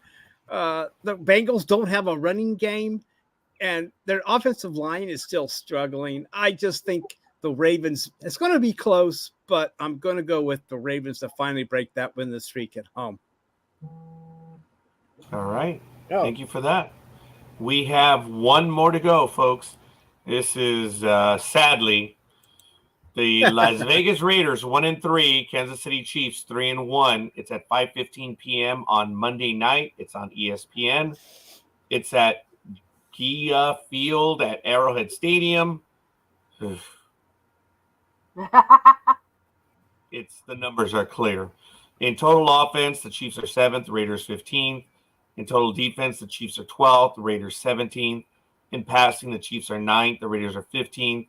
And in rushing, the Chiefs are 12th, Raiders are 16th. Last time these two teams played, it was a blowout, 48-9 in favor of the Chiefs at home against the Raiders on December 11th, 2021. It is what it is. I bet you the line is probably minus 14. Actually, it's the Raiders +7. What? Huh? What? Okay, I believe you. Look, it's the one I'm looking at. I mean, it could that's the one. That's what I'm looking at. Maybe some other line. I just know that I just found the quickest one that I could get to. This is from Yahoo Sports, so I don't know what Big Dog looks at, but 14 is a big difference if Yahoo is off. I'm just saying that's 7 points, unless you're just guessing. And unless you said, did you see 14 before, Raj? I just made it up. Yeah. Oh well, then I was worried for a minute, but no. Right now it's +7. But I could see +14, Roger. I mean, not that that's off. I mean, my goodness. I mean, the way the Chiefs rolled last week. Yeah, let's the Chiefs could, if they play well, they could fuck them up. Yeah. I might as well go into the injury report. And for the Raiders, nobody. For the Chiefs, nobody. So everybody's going to be at full strength. As far as what this thing is telling me, there is nothing going on. Everybody had full participation that the names are. So going with that, it's going to be everybody on deck for this game. So I might as well take a pick, and I'm going to go with the Chiefs since I'm yapping away, and so I could be done. And I just think the way the Chiefs played last week, and the Raiders are still kind of struggling. I know that there are Raider fans in this group, but I'm going to go with the Chiefs. Chiefs look mighty good, and I'm going to see what the Senator has to say, because it's Engineer, Aisha, Tony. I do have myself Scorekeeper, and now Almighty going for the Chiefs. What are you going to go for? Okay. I am actually going to go with the Chiefs as well, and not just because you guys did. I think they have a better chance. Now, last year I think it was the only game they really lost. The Raiders did beat the Chiefs convincingly, and then the second time, the Chiefs just beat the holy living hell out of the Raiders. Yeah. So the Raiders can play with the Chiefs. I don't know if it's going to be another early season upset. This team just does not look good, though. Does not look good. Oh, we'll see. I knew there was someone said that the Raiders did win one at home in the Chiefs, and they took a lap around the stadium. So that may be more motivation for the Chiefs just to go in there and kick some butt. Yeah. But I'm just saying the way the Chiefs are playing, they should win this game. They're at home. Who's home? The Chiefs. Right. I'm just saying. Yeah. I just said the way the Chiefs are playing, and the Raiders did take a lap at their stadium when they won the last time, I believe. But I'm just saying I'm taking the Chiefs because they've been really going on all cylinders. I mean, I know that some people thought that when Tyreek Hill left that would slow them down, but it seems like, except for the one upset, who did beat them? My gosh, someone beat them that wasn't supposed to, but I can't remember. But I just say, anyway, I'm done talking. Let's go on. Well, the Raiders did. That was one game. I don't know who else beat the Chiefs last year, but the Raiders did, and they might have been undefeated otherwise. So, wow. Let me see. I'm going to go back real quick. 2021. I want to go back to. Can I do that right now? Yeah, 2021. Here we go. Week 18. What did they do? Oh, this was the injury report. Damn it. No, I didn't want to do that. I want to do the schedule. Okay, hold on. Here we are. League schedule 2021. Let's go back. Week 18. The Chiefs. Wow. No, that's not right. After this game, the Chiefs will host the Bills. Oh, yeah? So this is not reading correctly. So hopefully, I don't know that this is a division game. I'm not going to be looking ahead, but they do have another tough one coming up with the Bills, but it's at home as well. Yeah. Okay, I'm probably not going to be able to get the read. I just wanted to know what they were. Why was it 3-1 and 2-3? That's not right. Anyway, well, it doesn't matter. I just don't remember what the Chiefs finished, but they had a good record. Okay, Chiefs were in 2021 record. Oh, that's right. The Colts pulled one off. Oh, against them? Yeah, the Colts is the one that found a way to win that game. And then the next week, that's when the Chiefs beat the Buccaneers 41-31. Why is it giving me the division thing? It shouldn't be. I just wanted the entire season. What, if last year? Yeah, and for some reason, it's only giving me the... Okay, it's being stupid. I've had... All right, I'm What out. are you looking for? No, it's being stupid. It's only giving me week 4 for last year, too. It's just frustrating. So that's all right. It's all good. Folks, are you looking... I mean, I don't know what you're looking for. Yeah, don't worry about it. I gave up. Well, I'm just saying, week 4 for the Chiefs, you. a lot that the Colts beat them. I mean, that's what I have for that. I don't know. Anyway, I was trying to get the yearly, and I just couldn't. But that's all right. Okay. That's all right, folks. We're good. It was just something I was trying to do, and the league was not. The league's themes were not responding to me. It must have been the power outage. I hate when that happens. Yes, I have all the picks. I'm gonna post them. We're gonna ask you to review them. And actually, I don't think I did the review for the Raider game. But let me do that right now. Let me highlight this. Everyone's going for the Chiefs. Engineer, Aisha, Tony, Scorekeeper, Almighty, and Senator. Well, don't you think Big Dog will take the Raiders? I have no idea. I mean, he's a Raiders fan. Does he always take the Raiders, or does he have... No, the only one that's blind is Speedy. So he will take the Raiders? Yes. And he may be right. So you never know. Yeah, but it's at Arrowhead. I know. Yeah. That's true. I don't know. I got to confess some blindness when it comes to the Commanders, Yeah, I believe it. Yeah. But I usually refer to them as the Redskins still. No. Yeah, you're okay. So let me head on over to Sports Talk with the Guys. I'm going to go ahead and post this one on the profile. Let's see. There we go. Sports Talk with the Guys. And I'm going to get the picks up, and we're going to make them the main one. Okay. All right. So do you guys have anything that you want to get to right as I do this? Okay. I had my little weirdo baseball Twitch YouTube thing. We already did that. Whatever I had, I got rid of. I mean, I got all the Tua stuff out of the way. Yep. There was, what else? I don't know. I did have, it was a high school team went to do a golf practice, and there was actually been an adult, like strippers at this golf outing. So they had to cancel practice, and they caught them in some kind of activity.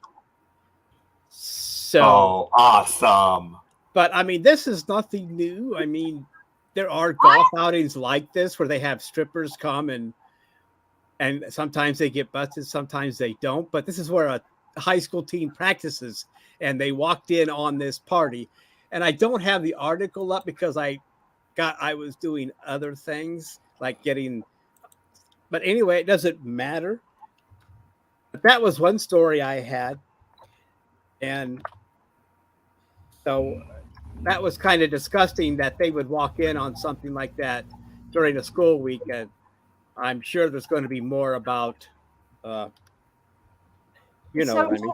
Just Almighty, to clarify, the strippers were for another group that was at the same venue. Right. Yeah, I'm sorry about that. Yeah, the high school kids did not book the strippers. Okay, so at least they walked in on another party having but the venue had to know this. The venue had to approve this. Okay, this is in Texas.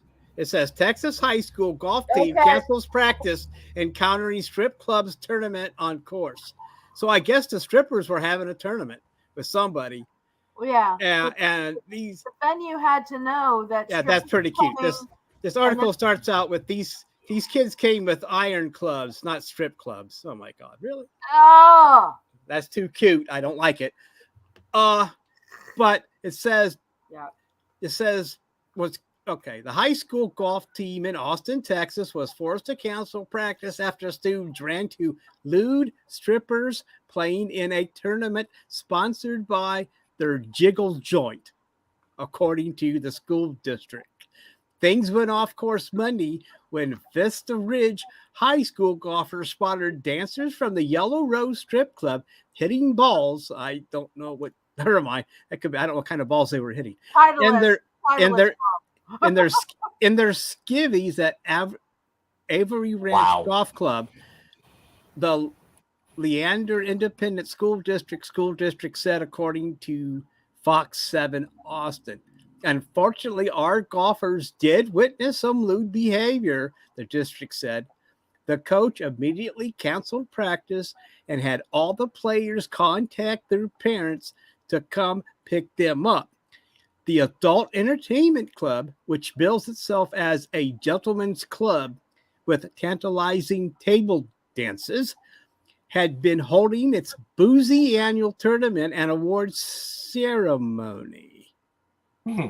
So the event featured a complimentary Bloody Mary bar, a swag bag, and plenty of drinks, according to a flyer on the event. And there, oh my God, there are some sexy pictures. Anyway, so that was the news. I mean, they walked in on it, and I have a picture. And for some reason, I don't have my share screen thing on my page here, so I don't know what happened to it. Really? I can't. I don't know. Usually it's there. I was going to share a few of them, but I don't know. It's present.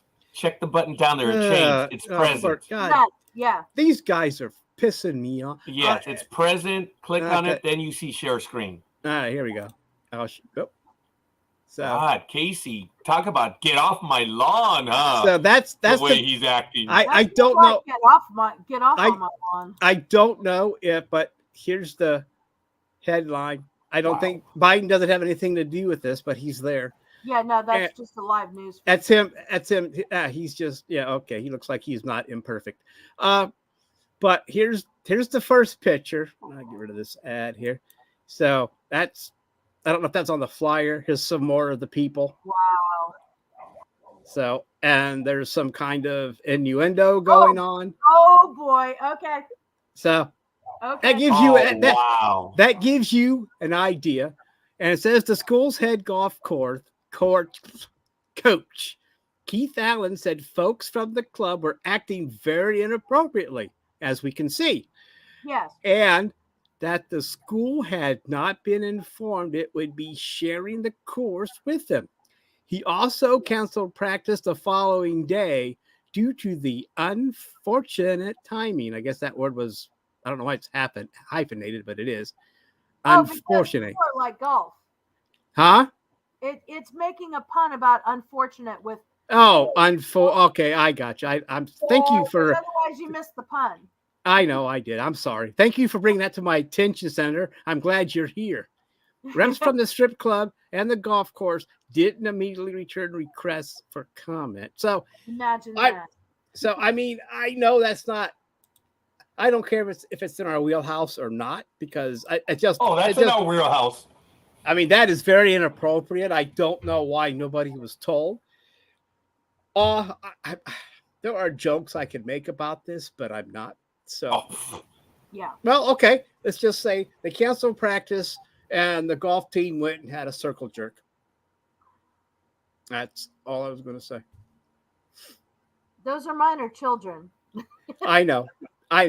But yeah. I feel safe that since Stephen King in his book, It, had minors doing the same thing. So I feel that I'm with Steve. If I'm with Stephen King, I'm fine. That's what I'm going with. Okay. I know it's iffy. I'm sorry. It's iffy. It's inappropriate, but I was going to say King got dinged for it too. Yeah, but not for years later. Especially at the end of the book when they had to do to get saw the movie and hadn't read that part of the book. Yeah. And they left it out of the remake. Well, yeah, and they had to leave out the end of how they got rid of what they did at the end to get rid of the. Yes. I mean, that was talk about that was really I don't know how he got away with that, but Yeah. it is. But I guess because he's Stephen King, right?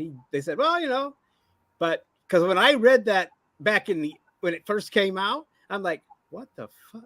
But yeah, that's what he did. But anyway, enough about him.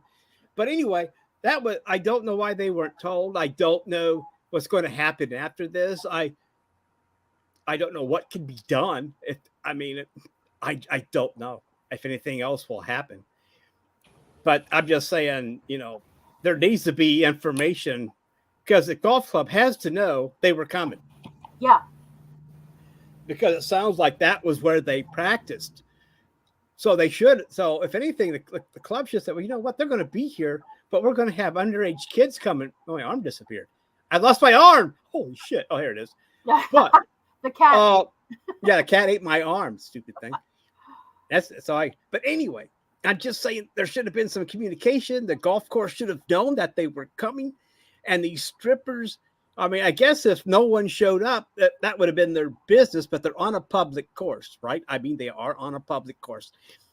And anyway, I don't know why I'm going on about it, but anything you got to add there, Senator? Because yeah, I agree with you for the most part. I definitely, my very first thought with this is that when you boil everything down, I'm blaming the venue, because there isn't any scenario here where the venue did not know they were going to have an adult party and minor children on the course at the same time. There isn't any way that they didn't know this was coming, and they didn't do anything about it. They didn't even call both parties and warn them. They should have. I don't even think there needs to be a legal obligation. I think one already exists and they failed. Right. And I think as far as just the relevance to the show, this does point at something that we don't have to spend a long time on. But I think in general, in sports, more at the adult level than the kids level, but the kids pick this up from the adults. There is still a pervasive culture, and I'm not going to go all SJW about this, but there's a pervasive culture that locker room behavior is okay and the boys are being boys and blah, blah, blah. And we all still smile and nod instead of saying, knock that shit off. Some of this, though, is being, pushed back on and not encouraged. I understand not hard enough is what I'm saying. Yeah, I understand what you're saying, because there was one, I read about it, that a hazing, or they got a boy that was on a sports team, and the one boy used an adult toy, and he hit him in the head with it and stuff. And I think that kid was suspended. More than that, he was kicked out, and he was a senior. Yeah, he was expelled, and he was also 18. So that makes it worse. But I can't. I'm sorry, I don't have that article up, but I read it, and I don't. And so I know hazing still goes on, and I don't know why these kids ignore it. And the adult toy is bad enough, but we're still having people getting killed during hazing. We read this almost every year that 2 or 3 kids die because because of this hazing stuff. And I know that after that they banish it, but that doesn't mean it can go away, because hazing sometimes is supposed to be a secret event to get into a frat house anyway, or whatever. But anyway, you're right, Senator. I don't know where these things do happen, and there needs to be. If it's in a locker room, where is the coach or the gym teacher? Why is this happening? Because someone should be there to stop this before it even gets to the dildo part. Almighty, what I wanted to add to that is very simple. I think, and this is not Casey either, a lot of people don't understand initiation from hazing. Okay. NFL players, baseball players, basketball, they get hazed when they're brought up. It's part of the rite of passage. An initiation was always secret. And the problem with the both is, number one, that they confused them. And 2, hazing was to prove that you could be a part of the club. And it used to be real simple. Yeah. Initiations were simple. And then you get the next 4-year kids, the ones that didn't, said, oh, well, I have a better idea and better. And they're not always better. They become more competitive and oftentimes just meaner. People think it's creative, but they're really meaner and they get out of control. And that's what you guys are talking about. People die. They're not always meaner. I'm generalizing. The point is, an initiation was to be a part of the group, and either you did or you didn't. Hazing, folks, it was meant to be playful, okay? It was never meant to be mean. And along the same lines that initiations change, hazing does too. And where is the line? You guys ask, where's management? Where's the coaches? Where's everything? It's people say that, well, then you should just get rid of hazing. No, you should get rid of the dumb assholes that are dumb assholes. Hazing is part of our culture, folks. And I know I'm never going to hear the end of it, but folks, it is part of being the community. But look, I hazed and I was hazed. I never lost my life. My life was never threatened. My dignity was never taken from me. And I guess what I'm trying to say is that, folks, comments. Oh shit, that's right. I can't even say that. So, common sense is taking responsibility. So right. I can't say that in America. So my whole argument is a waste of time. Well, the sad part is that this happened in Ohio, in Norwalk. An alleged hazing incident that occurred in Norwalk High School is being reviewed by the Huron County Prosecutor's Office for potential charges. The incident, which occurred during the week of August 8th in the varsity football locker room, involved 2 students holding down the victim.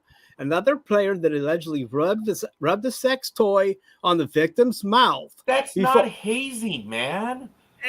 Before poking the student's buttocks area, according to the Norwalk police report released Tuesday. The victim was fully clothed at the time. The student who allegedly rubbed the sex toy on the victim was suspended by Norwalk High School administrators. Okay. The report states the student is also facing possible expulsion, according to the report, and what I read that he was expelled. But the victim and the alleged perpetrators were all minors at the time of the incident. Then the report states the alleged main suspect has since turned 18. And I'll stop there because that really gives us the gist of it. But I'm just saying that the article claims that it's hazing. I know what you're saying, Roger. I was just reading the article. Okay. So I know you don't agree with it, and I don't either, but it seems like it was still a criminal act. So whether it's hazing. Oh, good God. I believe it's a criminal act. But I just read the report. That's all I did. I didn't. That's what it said. Okay. Look, I have fought this my entire life. I've had it thrown in my face. Well, boys are being. Shut the hell up. No, you're condoning this behavior. If you want them to be men, you treat them as men. You have them grow up to be men. Folks, I make fun of it all the time. The modern day warrior that sits behind a computer and goes after everyone, it's 2 types of people. It is the bully that can no longer be a bully, and it's also the one that was always bullied. The rest of us don't care. We're not keyboard warriors. And the keyboard warriors are the ones that were bullied and the ones that can no longer bully. And it's just sad that that's what it is. The apron stringers of the world are the ones that were bullied forever. And this is where you get all this anger that, well, they did it, why can't I? It's like, no. There's no such thing as boys will be boys. That's a coverage. In the 80s, when I saw that, I tried to put a stop to it. It is inherently stupid for you to say, well, boys are being boys. I'm not saying go out and get into some trouble, mischief. Look, kids are kids. But when kids do something that is beyond the pale, it goes to the parents. look, I'm sorry. I'm going to be an asshole again. But Roger, you're right, because these aren't boys. The one kid's an adult, and they're high school kids. This isn't junior high or elementary school. This is high school where they should be getting mature and not acting like this.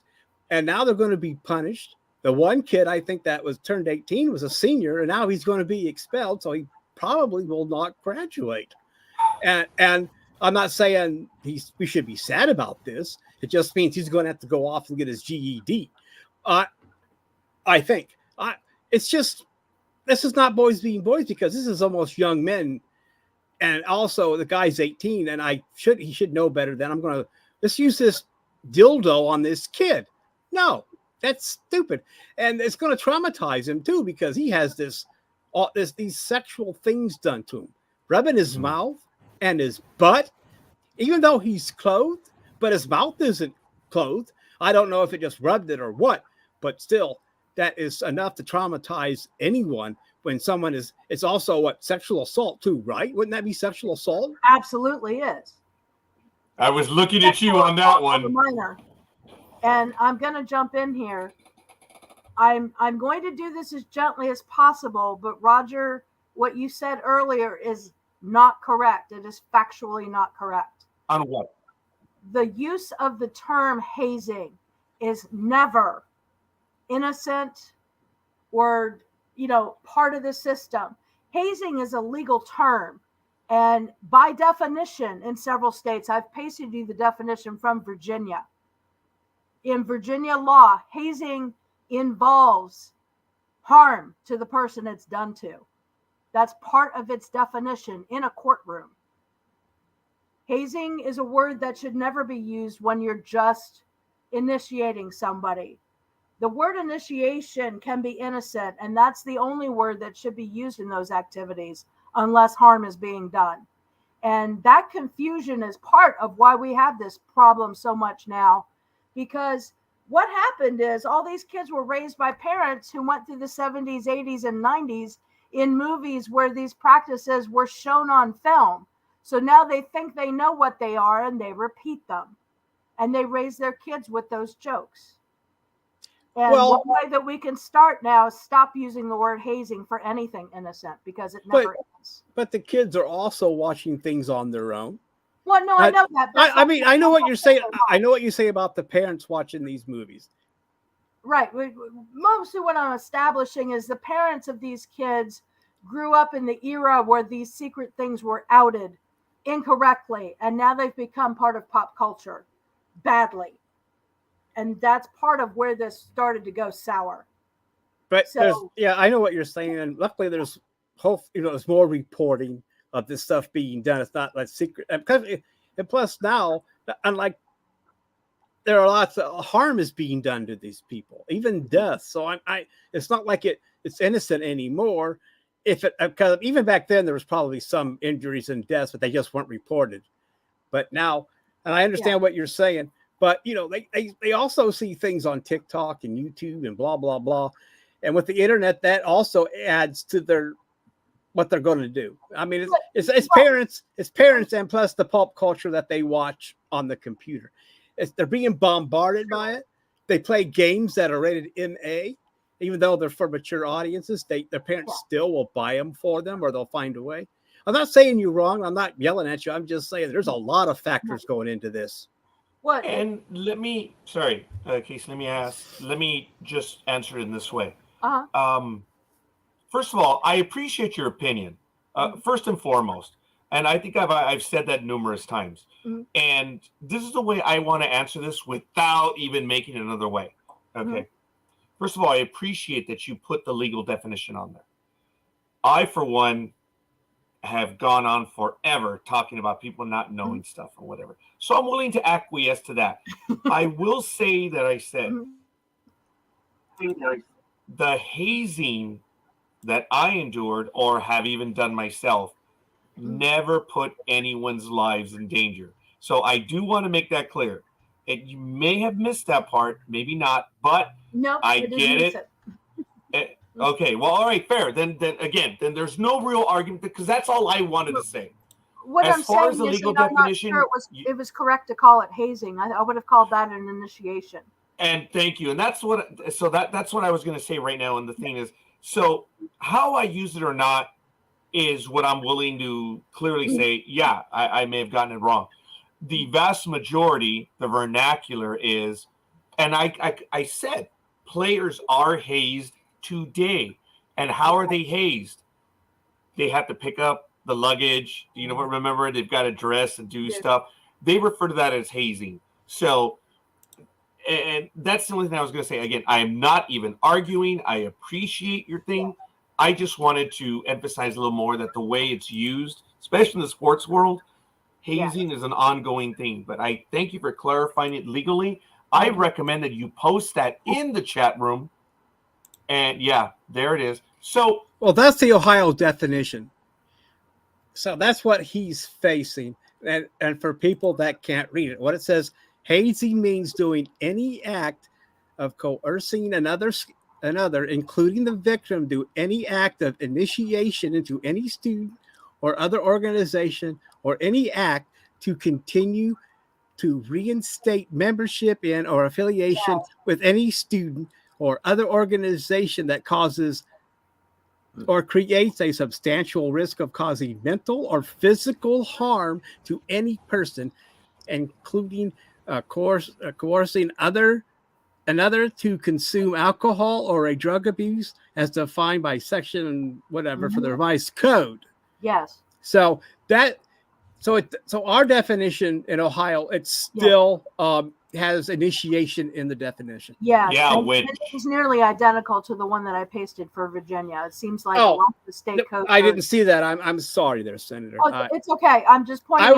I was just looking for Ohio. I was just looking for Ohio since that's where it happened. Right. And every state probably has a different whatever. They're not that different, is all I'm saying. Okay, that's fine. I did not know that. Most of them seem to be consistent, which is good. That means that, pretty consistently we can use the same basic conversation about it in most states. Okay, that's cool. I'm sorry I missed that, Senator. I just okay.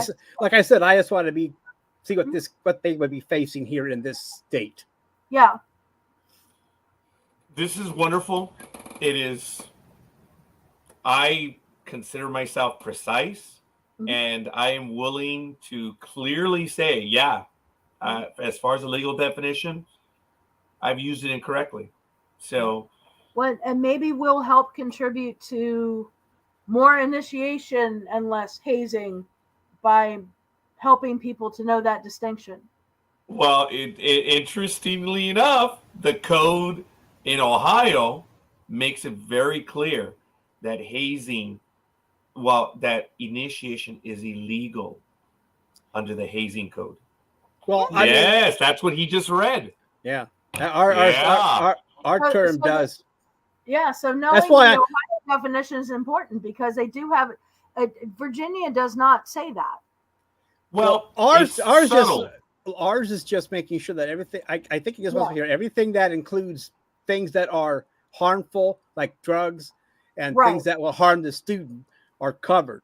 And that's my opinion. But I've watched, and Roger too, we've watched these sports movies where the rookies usually just have to stand up and sing their college song. Oh, yeah. So there's a difference between a college song and a dildo. Okay. Yeah. There is a difference. Or, it was like, okay, it was kind of, it was kind of innocent. I mean, sometimes they have shaved someone's long hair. I don't know how, I think I've read that in someone's biography or autobiography where this kid came with long hair and they shaved his head. Yeah. But I don't know how but that was back. Okay. But if everyone has to do that, then if that's what it is to get on the team, you got to shave your head. See, look, that's initiation. It sucks. From what I understood, they held him down and shaved his head. Yeah. Okay. You see, again. That's a bit borderline. But that was a long time ago. Where's Roz? Commented. I'm just saying that we've seen the movies where they have to sing their college song, and sometimes they might put a plate of mashed potatoes on their chair and they sit on it. I mean, it's innocent stuff. Yeah. Now, the Not- college song could be considered torture depending how tone deaf you are. You know, Yeah. I mean, that depends. Well, yeah, but that's what they had to do, and they would all probably Right. forget the words and laugh So, at them, Wear or even this laugh at, fully dress and run through the dorm, and everybody he- sees you, or something. and even laugh if they sing off key, you know. But yeah. how comes a pumpkin in my mouth? I mean, I'm trying to be censored. My pumpkin's trying to censor me. No. What is it? That's Keep funny. coming over your Yeah. mouth. It's trying to censor me. I'm like, hey, I'm going to say what I want. Anyway, I guess that's all I have about. I mean, that was unnecessary. It was bad, and I hope there are some kind of criminal charges filed against the student, especially since that student was close to an adult, and they'll probably try him as an adult because this is illegal. So he'll probably be tried as an adult because he's 17 and he turned 18. So, and plus, a sense that might be, a sense like Senator said when I said it, that it's sexual assault. This could mean major time. I'll point out something else not very nice about this is sexual assault on a minor. If he gets convicted on that specific charge, His life's over. his life is over because he'll have to register. But he was a minor at the time that it happened. But Yeah. if he's tried, but anyway, but if he's tried as an adult, it won't matter, right? Yeah. Okay. How old were all of? Okay. I don't want to. The dildo person was 17 at the time, and then turned 18 later on, and he's been expelled. They all turned. The second student just got detention. So okay. But how old were all of them? Were they all 17? If they're all 17, it just gave it gave the main victim. I mean, the main perpetrator. I'm sorry, the victim. I don't know how old the victim was. Probably because a minor. They didn't. I don't know. That article didn't say how old the other people were. If they're minors, they're not going to get into a lot of personal detail. But like I said, the other one that perpetrated the act turned 18 and probably will be tried. Okay, Columbo. Honestly, in Ohio, I don't see that happening. Seriously, I don't see that happening. Yeah, okay, yeah. Seriously, folks. I have not even gone into cultural race or anything. I'm just saying I don't see that happening in Ohio. Seriously, I don't. Yeah. Ohio, I don't think they're going to be charged as an adult. And fair enough. I do notice you're hemming and hawing on that, and that's because you respect me. Well, we're not a Dem state. Yeah, and that's another reason why I may have been. But since this is getting such publicity, the prosecutor might do. Like you said, maybe not. But I hope they don't. I hope they don't just blow it over, make some kind of plea deal either. I mean, they need to make an example of this. So other students will say, "Hey, look, we're not going to put up with this crap." So I hope it does go all the way. And give it to the school district. They suspended him. He's gone. He's exposed. They did what they were supposed to do. If they did it quickly and efficiently, it didn't take. Good for them. It didn't take.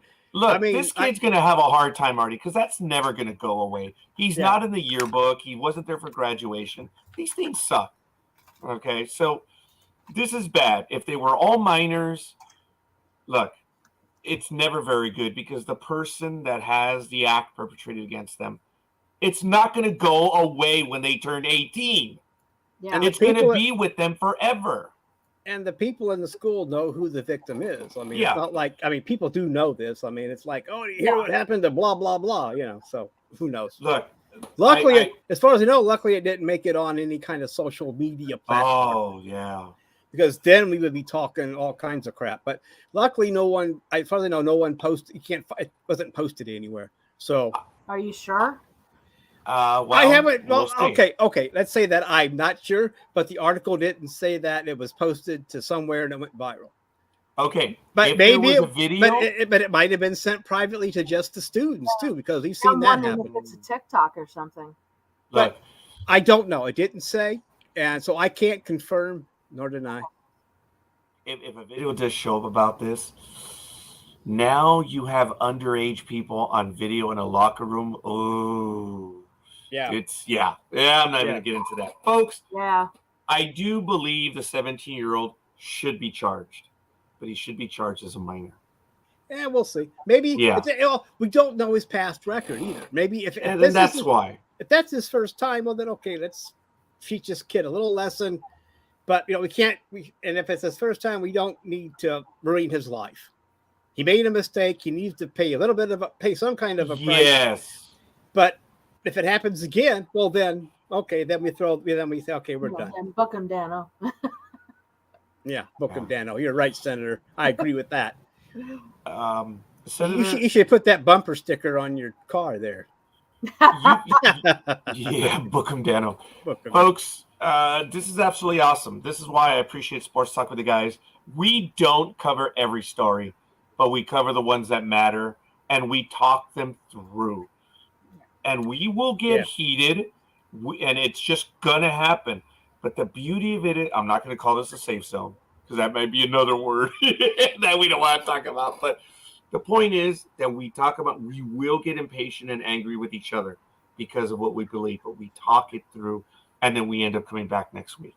That's why I'm really, really, I'm so grateful that we have this place, because we can say things that others will not say.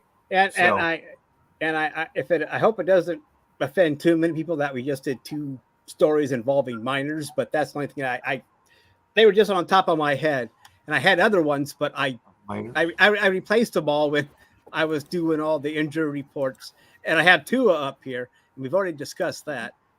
No, this is good. Roz, your comment, TikTok is the devil. Yeah, it's pretty bad. Yes. I didn't realize that was being recorded in Lyft yesterday. And I saw the camera and I was like, oh, I didn't get notified that it was there. So I have no problem with it. It's just, I know on Uber, they do notify you that there is a possible recording. I didn't like that. And I'm a driver myself. So I notify people. This person did not. And I was really unhappy with that, but that's okay. So, Ross, thank you for giving us the post. I know Big Dog will update them. And, folks, for everyone else that did not give us their picks, I said post, picks. Thank you. We are going to get to it. We are really enjoying this. I am kind of getting near the end of the program, unless my co-hosts do have something. This was another good program, folks. We now know that the picks are going to take us a little bit more because we've added the injuries, which are important. But it was good. We did take longer than we normally did, and we had technical difficulties on my part. I apologize. But we're doing this, and we're doing it well. So, did you already go over the NFL players agreeing to a update to the concussion protocol? Well, and now the NFL has to sign off on it. Okay, did you do that earlier? I didn't have an agreement.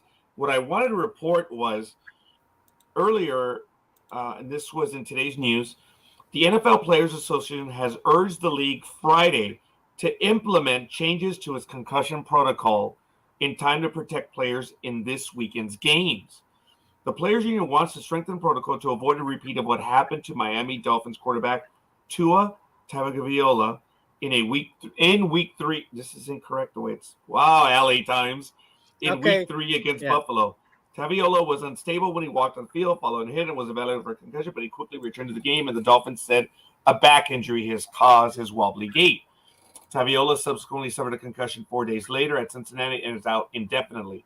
Our union has agreed to change the concussion protocols to protect players from returning to play in the case of any similar incident to what we saw on September 25th, a union statement said. So that's what I have on it. They have already. They want. Let's see. I'm not sure what you can see there, but they want players that exhibit anything like Tua did to be automatically pulled out of the game, no matter what a doctor says. I think that's what that says. That's what the union has come up with, and they want now the NFL has to approve it, I believe. I could be wrong about that, but that's what gosh, where is that thing? It says our union has agreed to change the concussion protocols to protect players from returning to play in the case of any similar incident that we saw on September 25th. The NFLPA said in a statement, we would like these changes to go into effect before this weekend's game to immediately protect players and hope the NFL accepts the changes before then as well. The NFL and NFLPA had agreed last weekend to parameters to update concussion protocols that will roll out players who exhibit gross motor instability regardless of any possible contributing factors, such as with Tua and the Dolphins' Week 3 game against the Bills. Okay, time out. Folks, we're going to end the program in the last 10 minutes on this topic, all three of us. And Roz, if you want to join, let me know. But look, I just want to say that because we are going to end in 10 minutes. Evernew follows us at 10:30, so we need to make room for them. So, knowing that, do you want Senator and I to respond to it? If you want to. I just wanted to change things because we were covering that other stuff. I wanted to move on to something more adult and maybe more positive, since they're going to try and change the concussion protocol by tomorrow. And that's what I found. And I thought you talked about it earlier, but I wasn't sure. That's why I asked. So go ahead, Raj. I alluded that we were going to talk about it. So let's do that now. Folks, I've been lucky. I am not an excellent athlete in any way whatsoever. I was a hanger-on in varsity baseball. I got to play 4 years varsity baseball. You've heard me say it. I was the 9th man on our 8-man pitching staff. Okay? It just happened. I was able to play. I got into more games as a pinch runner, a defensive replacement, or whatever, but I was lucky to play. I played in middle school. I played all my life, but I was varsity. I played semi-pro ball in the early 1990s and a little bit into the 2000s. Folks, when you have a situation like Tua, you're never really going to know what happened. And it's bad. I just hope that the situation with Tua will fix things. But this is what I want to throw to my two co-hosts and to everyone in the audience. I've played. I've been a manager. I've been a coach. And when I see someone who I think is hurt, I pull them out. I don't even question it because I don't know any better. If I see a guy or a girl, because I did coach a volleyball team for a very short while that was female, if I see them physically holding their arm or whatever, hey, come over here. What's going on? And you can tell. If it's a bruise, whatever, it sucks. Say, okay, do you want to continue or you want out? Players always going to tell you, put me in, coach. I'm ready to play. If they cannot play, you pull them. A concussion is the bane of our existence right now. And if it's even a question, why are they staying in the game? I know these are pros and these are warriors. They call them gamers, right, Almighty? Remember, the ones that are hurt, the ones, they're going to limp out there. Well, remember back in the day, they just said he got his bell rung. Oh, my God, yes. I mean, that's all they said. Oh, he got his bell rung, and maybe he'll be back.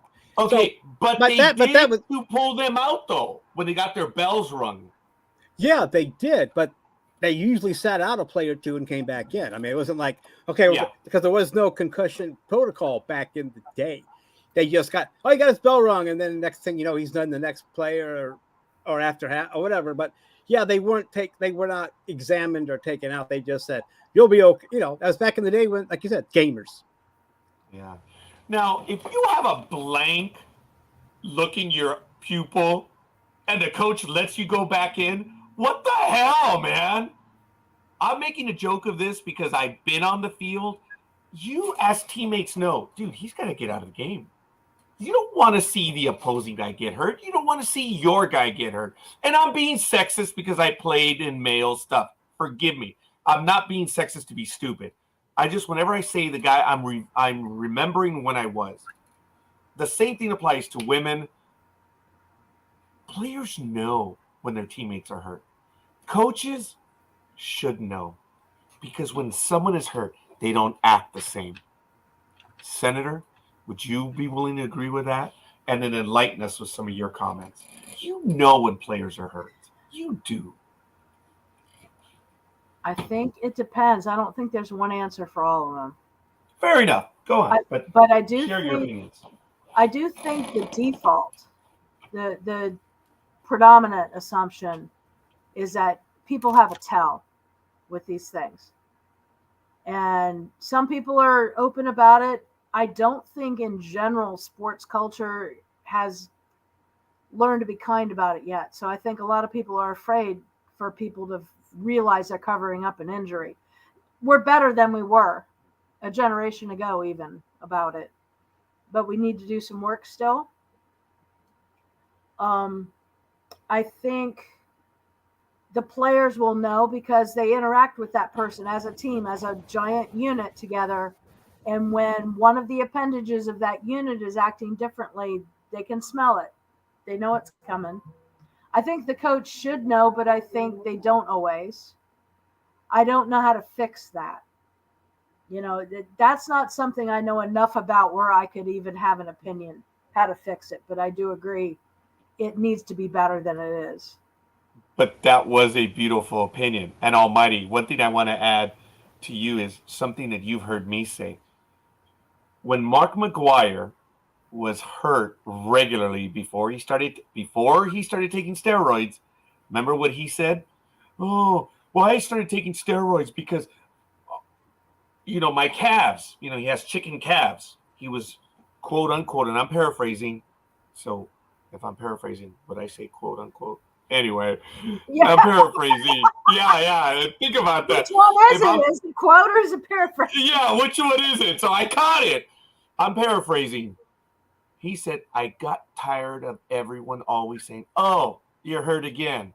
Oh, you're hurt again. He said, I could no longer play the game. That's why I took steroids. That's a whole other argument altogether. But yeah. Back then, it's you're hurt again. People it's get a little tired of it. Comments. Yep. Yes. Okay. Yeah, that is when I just know that you're risking your team if you're hurt. Yeah. Yeah, but then that's no excuse. Like when I was playing 8th grade football, there was a player that he really got his bell rung. And the coach sat him on the bleachers, and he just sat there and stared out. I don't know what the fuck he was doing, but nothing was done. He just sat there. No, I mean there was no kind of. He just sat there. The coach didn't do anything else. He just pulled him out, and he sat there and he stared into nothingness. That was a concussion. Okay, I'm just saying that I looked at him and I knew that. There's something wrong with. I mean, I was only in 8th grade, and this was before concussion stuff. Well, I knew about concussions, but I don't know if I thought that at the time because it was so long ago. But I knew that kid was like I don't know where he was. He was not here. Yeah. But I guess my thing is nothing was done. He just sat on a bench. I don't know if he ever came back, but he might have sat there the whole rest of the practice. I'm just saying that was the mentality. Yeah. Back in the day when I played was that, okay, he got his bell rung, he sits out. But in reality, he probably should have been taken to get checked out at the hospital. But that protocol was not in effect back then because it was like tough it out. Put some duct tape around your head, come back in. Walk it off. Yeah, walk it off. Yeah, walk it off. He breaks his leg. Yeah, he has to walk that off and come back. But yeah, you're right. But you're right about that, Senator. Walk it off. The thing is, he couldn't walk. He was if he tried. I'm just saying, if he would have got up, he probably would have fell over. He was like, I don't know what he was looking at. He's in somewhere. I got censored again. We didn't even know that term existed in sports. No. But I'm just saying, you see that stuff, and then you look back at it, and you're going, "Holy shit!" Oh yeah, I remembered some of my teammates. I mean, and now you think about, well, did that affect him later on? Because I mean, he looked. I'm just saying, he looked. It was worse. I mean, it looked worse than I've seen in some NFL games where he was looking. But But anyway, that has nothing to do with anything. But we need to get the NFL has spent decades denying concussions were injuries. So right now they're still new, and they're and they're trying, and they need to. I mean, they're still settling lawsuits. I guess they did put $1 billion into a fund, but there's so many players injured. I don't know how long. It sounds like a lot, but when you've got to trickle that down to hundreds of players, spread it out. It's not. And this is lifetime crap, and some of these players are still young yet. I think that the NFL needs to do more, and I still think that, I mean, maybe players shouldn't be let in the same week, no matter how they respond. I know that they got easy on it, but especially if someone gets injured on Sunday and has a Thursday game, they should be automatically exempt from that. Since all I do is get 4 days off. My finger disappeared. What the hell? Anyway, I meant 4, but I'm just saying that players get hurt on Sunday, they have a Thursday game, they're done. They're too bad, they're done. Because if they had a full week, maybe, but just 4 days, they should be exempt. They should automatically put on the whatever injury report and have to wait until, and then that way they get a lot of time off to recover. That's my opinion. I don't know if anybody agrees with it or not. I thank you, Almighty. Senator, did you have any last thoughts on that? Did you want to add anything else, or we're done? I don't know if the magic is a week. I think that a team of qualified doctors who know this type of injury should come up with an appropriate amount of time. And they should heavily push for some kind of standardized automatic, you're out. Yeah, but that's the thing is that's why they clear them in a week, because the doctor will say, well, by Thursday, you're fine now. Because maybe it wasn't that bad of a concussion. Well, maybe they did recover. But a team of doctors is not going to be able to hide behind that. I guess especially if there's like a Monday and a Thursday game, they shouldn't be allowed to play. There's too short of a time, no matter what the doctor says. And I don't think a week is a magic thing, but maybe sometimes they do recover. But the thing is, it's that nobody misses that game anymore. Everybody seems to recover within that week now. So I'm not sure you're understanding is if you had a team of doctors whose medical licenses and malpractice is on the line, they're not going to say a week. It might be closer to a month. But they're the ones that are clearing him. I know what you're saying. I know what you're saying. If you follow what I'm saying, I'm not sure where you're going with your counterpoint. I'm not trying to counter your point. I'm just trying to tell you that these are teams of doctors that clear them. I don't know if I don't know. A team of doctors independent of the process. Right. They all have independent. If the game ever happens again, they're there to do medicine. And that's who should decide. I don't care about the game. I know this is people's jobs, but it's also their lives and their brain. I think I agree with you, and I don't know it. I guess possibly. I don't know. I mean, I know that they have independent doctors that clear these players to play in a week. But ever since they started letting players come back in a week, I don't think I've heard of a case where a player missed a week. That's what I'm getting at, is that it seems like this week thing has become standard procedure no matter what. So that's what I'm getting at, is that it used to be that player automatically missed the game, right, Roger? And now, and then it went to a week because players seemed to be recovering by Wednesday or Thursday. And they let them play. And ever since then, that's become the standard thing. And I don't know how every player, like you said, can be ready in a week. And my major point is that if they get hurt on Sunday and they got a game on Thursday, they should miss it, because that's too short of a time, I believe. Because I just think that's too short of a time for them to recover if they have a concussion. And they're trying to.